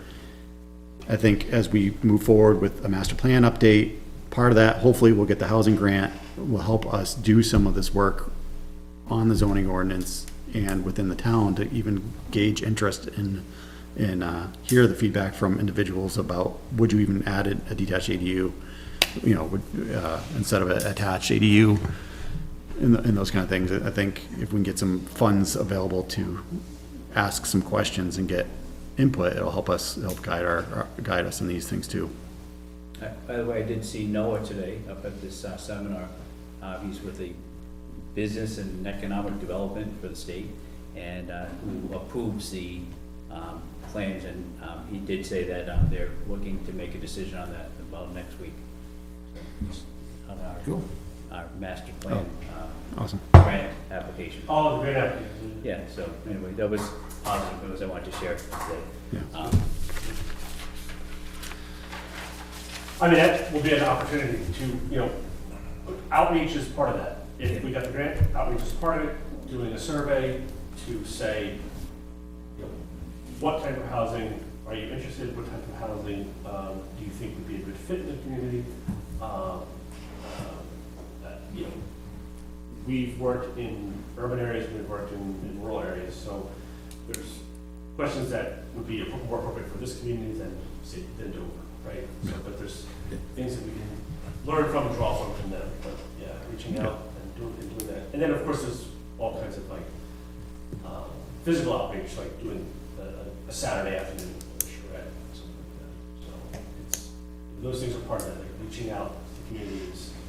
How are the surveys put together? Are there pre-made surveys, or is it? No, it's just, The way a survey is made and the way the questions are asked make a huge difference in how people respond to them. So whatever survey goes out, we should be very cognizant of how these questions are worded, because that'll directly influence the You could use responses somebody that we like get New from the Hampshire community. Listens. Yeah, and that's obviously, we're getting way down, because that would be a part of it. Nothing would go out without, you know, if that's part of this board that does that as a master plan and funds, that'd be something that the board would look at before that was sent out, so. Can I just throw just a, what about doing something, you know, we have this commercial development zone up here on Route 4, and it's sparsely developed, and we got, what, 10 businesses up there, a bunch of small houses in disrepair, some mobile homes and stuff like this. Nobody's knocking the doors down to put commercial there, and part of the reason is there's not enough density people living there to support the businesses. What if we made a multifamily zone or elderly housing overlay zone along there, and set that back, instead of 1,000 feet for the commercial, we set that zone back 300 feet from the Route 4, so nobody's gonna see it, and then there's still the front area for commercial development in the future, but do a higher density based on soil type and actual, you know, the state requires 20,000 square feet about for lot size for a septic, and probably less than that if you have like multi-units on it with the septic. Could that work? What's the general? Anything can work. Huh? Anything can work. It's just trying to put it together in a mode that makes some sense. Now, nobody has come before the board that I'm aware of asking for those types of things and what you could do to do that. You know, to me, if someone was to come before the board with that kind of a conceptual plan, it would make some sense. We now have something tangible to look at to figure out what it would be. Now, Route 4 on both sides used to have the 1,000-foot clearance, and we put in a bunch of subdivisions, which is why they decided to get rid of the Right. 1,000-foot thing.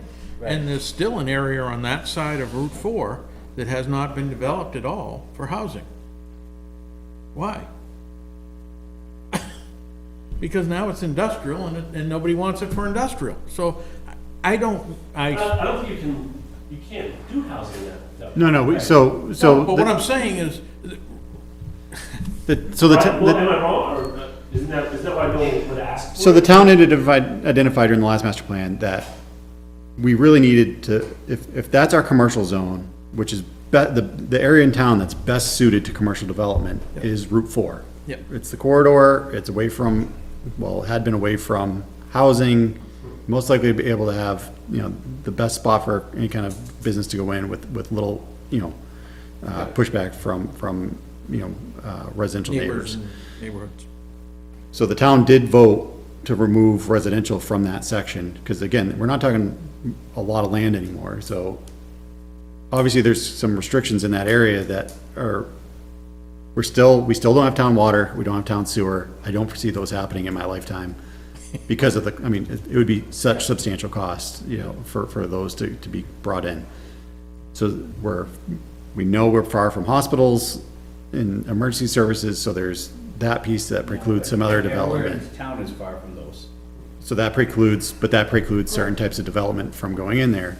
We need a hospital in here. There was also a structure built that is non-suitable for a lot, and probably the cost to remove such structure is probably pretty substantial. You're talking about a 4-acre square of concrete and steel. Yeah. So the fact that that is there, I think that has hindered the landowner from attracting and developing it in such a way that it look. You know, looking at that commercial zone, and maybe we change, maybe the way that is zoned and how we treat a subdivision in that area or site plan in that area, that might be something we need to do, like, okay, we do want commercial there, we know there's some interest, we know, but, you know, why is it not going through? You know, again, there's always gonna be, well, there's, the housing in this area is too expensive. We can control a little bit of that, but again, if we're a desirable place to live, the housing is gonna, the costs are gonna be high, and a lot of people are coming from metro areas to here. So that piece is a longer term fix. But what do we do with the commercial industrial zone within the site plan and subdivision regulations, and zoning? You know, again, I think we would have to hear from people that are that develop those type of things to identify how, you know, what we could do potentially. They'd like to do. Yeah, I mean, one of the things they talked about potentially, had been talked about was, you know, you do almost like it would be almost a subdivision. If you develop 5 different buildings on that lot, can you convey each one separately, you know? But how does that look? Again, part of it is we haven't had it come before us, so we're trying to create this wheel when we haven't had it before, but we're trying to get there by showing, we're really encouraging it by taking the residential out, which, you know, we do want it in the Route 4 corridor, which makes most sense. Well, the elderly housing, for example, doesn't have any school-age children, so we're getting every tax dollar from those, whatever they cost, whether it's 500,000, 400,000, 600,000. We're getting all the tax dollars from that and no kids going to school. So basically, for every dollar of taxes collected, we're only spending 23 cents on those dollars for that elderly housing because we don't have the kids in the school. So there's some benefit to doing elderly housing in higher density. From a school But system. doing no other elderly reason. housing, like we have that in our in our regs and our ordinances, but we don't have any interested developers, right? There hasn't been any elderly housing, no workforce housing, anything like that. So something you mentioned at a previous It's meeting. not allowed by right. Housing is not allowed in that zone at this time, so no one's. Right now. Oh, yeah. But all you have to do is come in and get a variance. That's all you have to do. So something you had mentioned at a previous meeting, That's it? That's Mr. it? Evans, was. That's all you have to do, and especially if it's a commercial entity anyway, which most of these elderly housings are, Yeah. it's commercial. Build it. Come see us. They don't. And most, at the elderly housing, Yeah, there's, you have to show a hardship to just, to do what? to put A commercial building in there that does housing? Well, I think elderly housing is different, I think, two definitions. Are you talking about like, If it's assisted living, I mean, I guess you could consider that to be a commercial. Assisted living is almost like is not a nursing home, but getting close to it. There's Yeah. stuff like this on there. but age-restricted housing, 55-year-old community, that's a whole different aspect of what we're talking about. It really I'm not defines what talking- we're looking for. I'm not talking the villages in Nottingham. I'm not talking that. But like Riverwoods down there in. Yeah, an assisted living. In Durham. Yeah. That's a commercial entity. If that's how you could look at it, then that's fine. But that's not, I think he was talking about just age restriction housing. right. But again, I don't think so. how do you make that affordable when, Northwood did it and there's $660,000 a piece in duplexes? So it doesn't solve all ills No, again. those that are behind Johnson's are 600,000 plus. Yeah. And I don't know, there's a lot of work and everything that sold? went into that. Per side. 600,000 plus is less than 750 plus. Well, So, yeah, I'm gonna move, I'm gonna move us on, because again, I think we're getting to a, Can I make one last Yeah. comment? Something that we could do while we're looking at updating zoning is to maybe make it more obvious that there are bonus densities for workforce housing. Make our zoning ordinances, clearer about the bonuses that you would get for workforce housing, or, make it more obvious that we are amenable to having elderly housing built. I don't know if that's what's keeping developers from doing it, but, we've talked about how confusing our zoning ordinances are, and perhaps it's just getting lost in the mix that, oh, there's a workforce bonus, maybe developers are not seeing that or something. So maybe we should look at that. You'd mentioned that at a previous meeting. I thought that was a great idea. We should consider that. And that's Most of the towns that are doing this don't have 2 acres per every unit restrictions. They might have four units per acre buildable, or 2 units per acre buildable, so that the density the houses can be closer, there's less road cost, and the cost can be less. yeah, again, but I think we run into the problem with wells and septics and our specific, Mr. Falzone put one in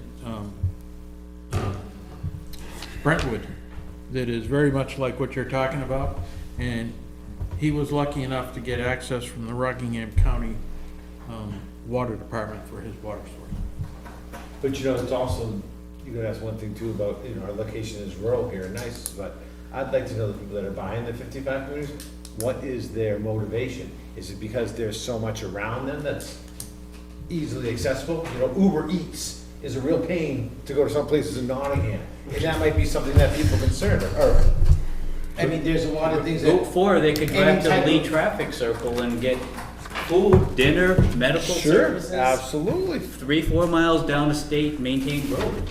all right, Then when they build the factory across the street, they're all gonna hate it. we're getting late, so I'm gonna move us along. So again, really good discussion points. I think some of this is gonna be continued and should be continued, no matter what the board decides this year. I think it should be continued again into next year and beyond as pertinent, because some of these things aren't gonna go away, even with changes, and we'll have to continue to be reviewed. But hopefully, we'll get a housing grant that will, help us, with some of that heavy lifting.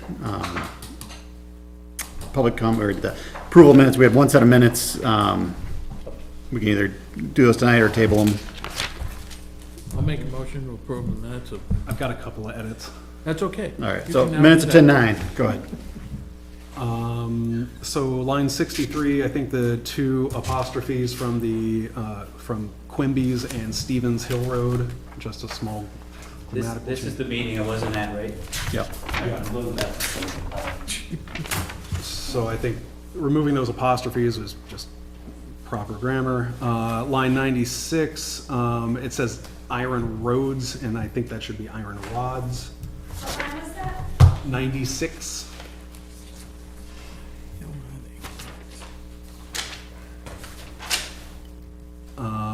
Then I think line 112, that it says that he closed the meeting at 7:32, but I think maybe the hearing.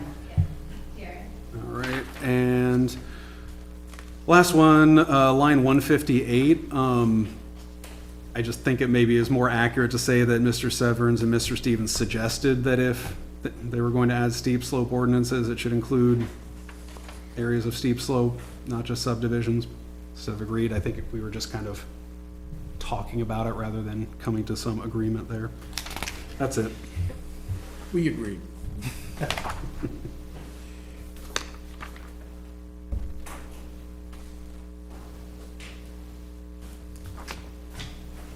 Anybody else? I'll make a motion to approve the minutes as annotated. I will second that. September, October 9th. I'll second that motion. So a motion by Mr. Severns and second by Mr. Stevens to approve the minutes of October 9th, 2024 as amended. All those in favor, please say aye. Aye. Aye. Those opposed? Any abstentions? So we have, it still carries 302 is the vote count on that one. Select board, staff board member updates, go.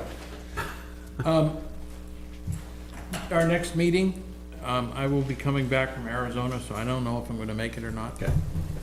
Thank you. I'd like to be excused and then show up if I'm here. Got it. Appreciate that. So, We'll miss you. Mr. Evans? Preemptive excuse. Terry would be proud of me. All right. No take backsies. Just kidding. Mr. Moran? Anybody was there, the Parks and Recs had a great Halloween fest here the last Saturday, with 700 people, which is huge. Awesome. Yeah. Wow, huge. Figured that, I mean, they're thinking maybe there's gonna be like 400 to 500, so needed all, day was perfect, everything was great. So thank you to the for our rec department and what they do. One hell of an achievement to get that taken care of and have everything go so smoothly and done, which is great. We're going into budget season, so that's why you saw me giving little twerks to the conservation about budget, because that was discussed with the town clerk, with conservation at the meeting. We have applications out for new council for the town. Well, it's our annual, we send out things just to hear people back, whether we stay with the people we have now or move on.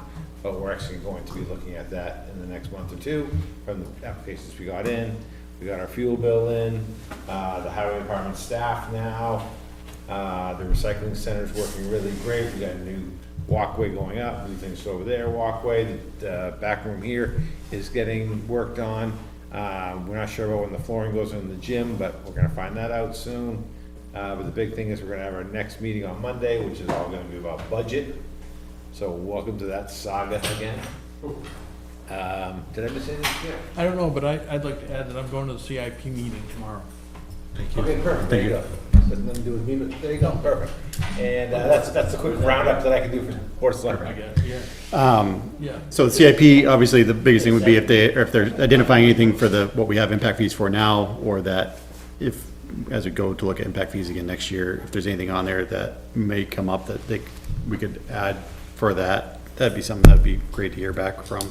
We're not our budget part yet, but when we do, I know SRPC submitted to us, if we were to become dues paying members again, what our cost would be, and again, population based, to come up with those numbers. So it's a fairness within the region.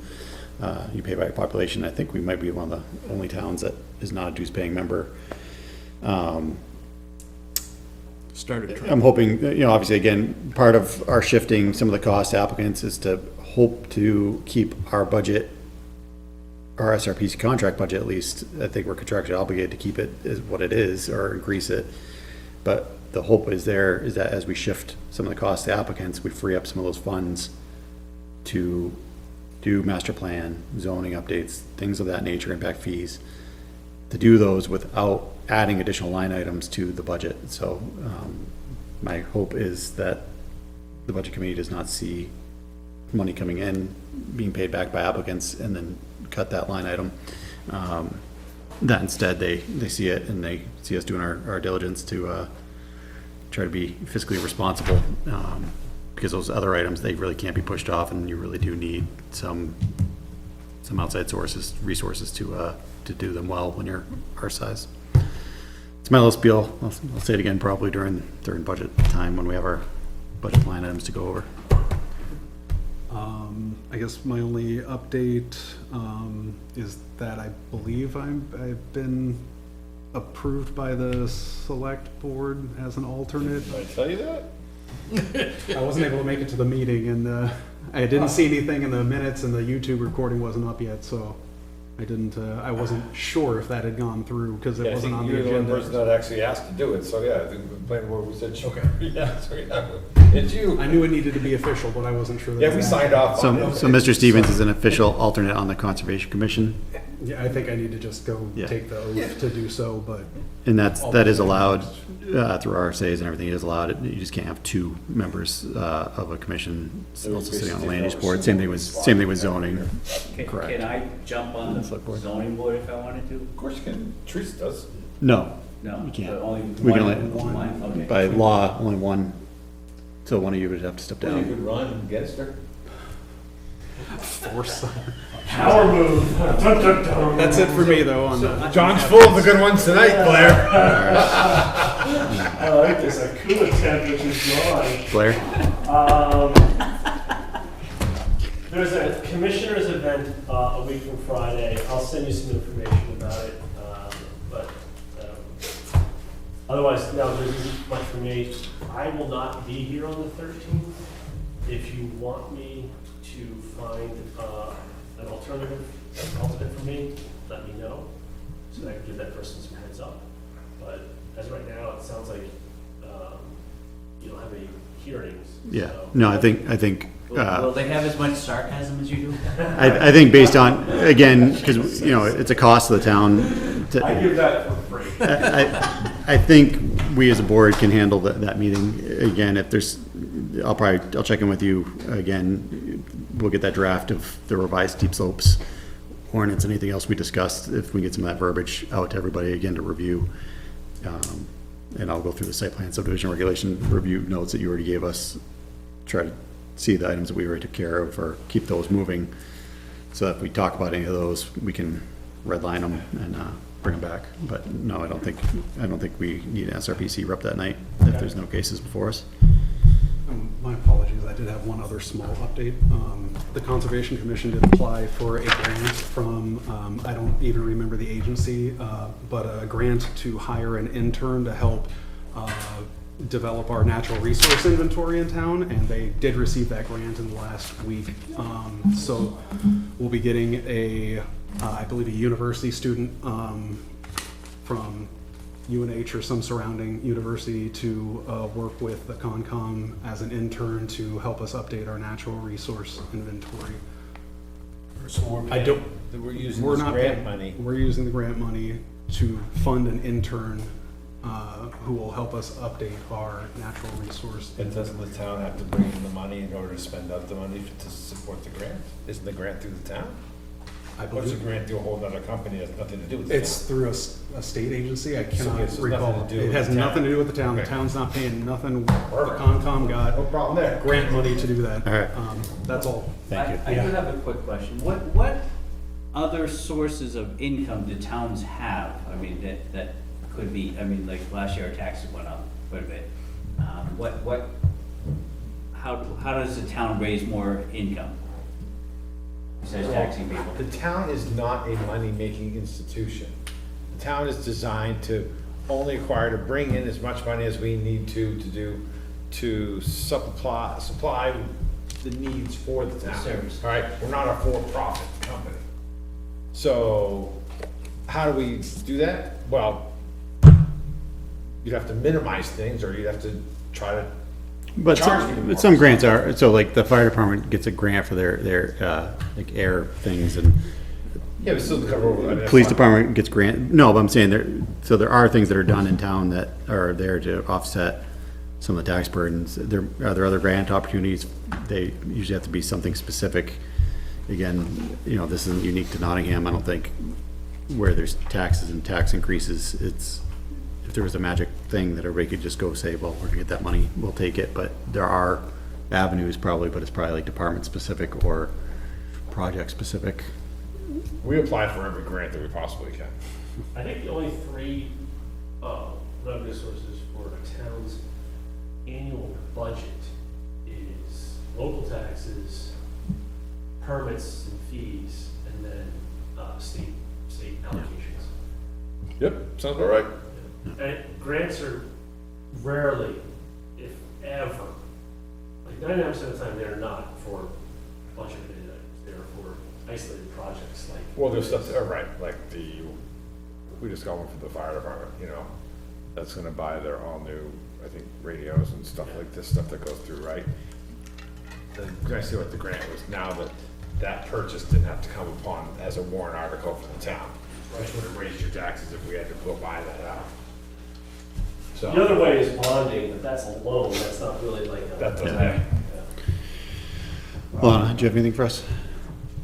Since budget season, no, I need a new computer. So I have asked Ellen, and I've mentioned it, but I'm hoping it'll be in the. Yeah, make sure to, when we get to the budget line items that we, Zoning board, something. please keep it on there, because It's like 10 years it would old, be it's shared. so slow. I think that'd be a shared expense with budget, with land, with planning and zoning, but, I'm sure we can budget 1,000 or whatever into that, for that. We can budget it, I'm we just can saying. put it in. But our job is that, anything we add is to justify it and put a note as to why. Oh, absolutely. And again, I know it can get cut, but, It takes like 20 minutes to start up in the morning. I mean, you paid for me to sit there. well, the other thing we can do is extend your hours by 20%, that way it's, and there's gonna be a higher cost for that, so. Make a motion to adjourn? We are adjourned, it's 10 o'clock, everybody, thank you, everyone.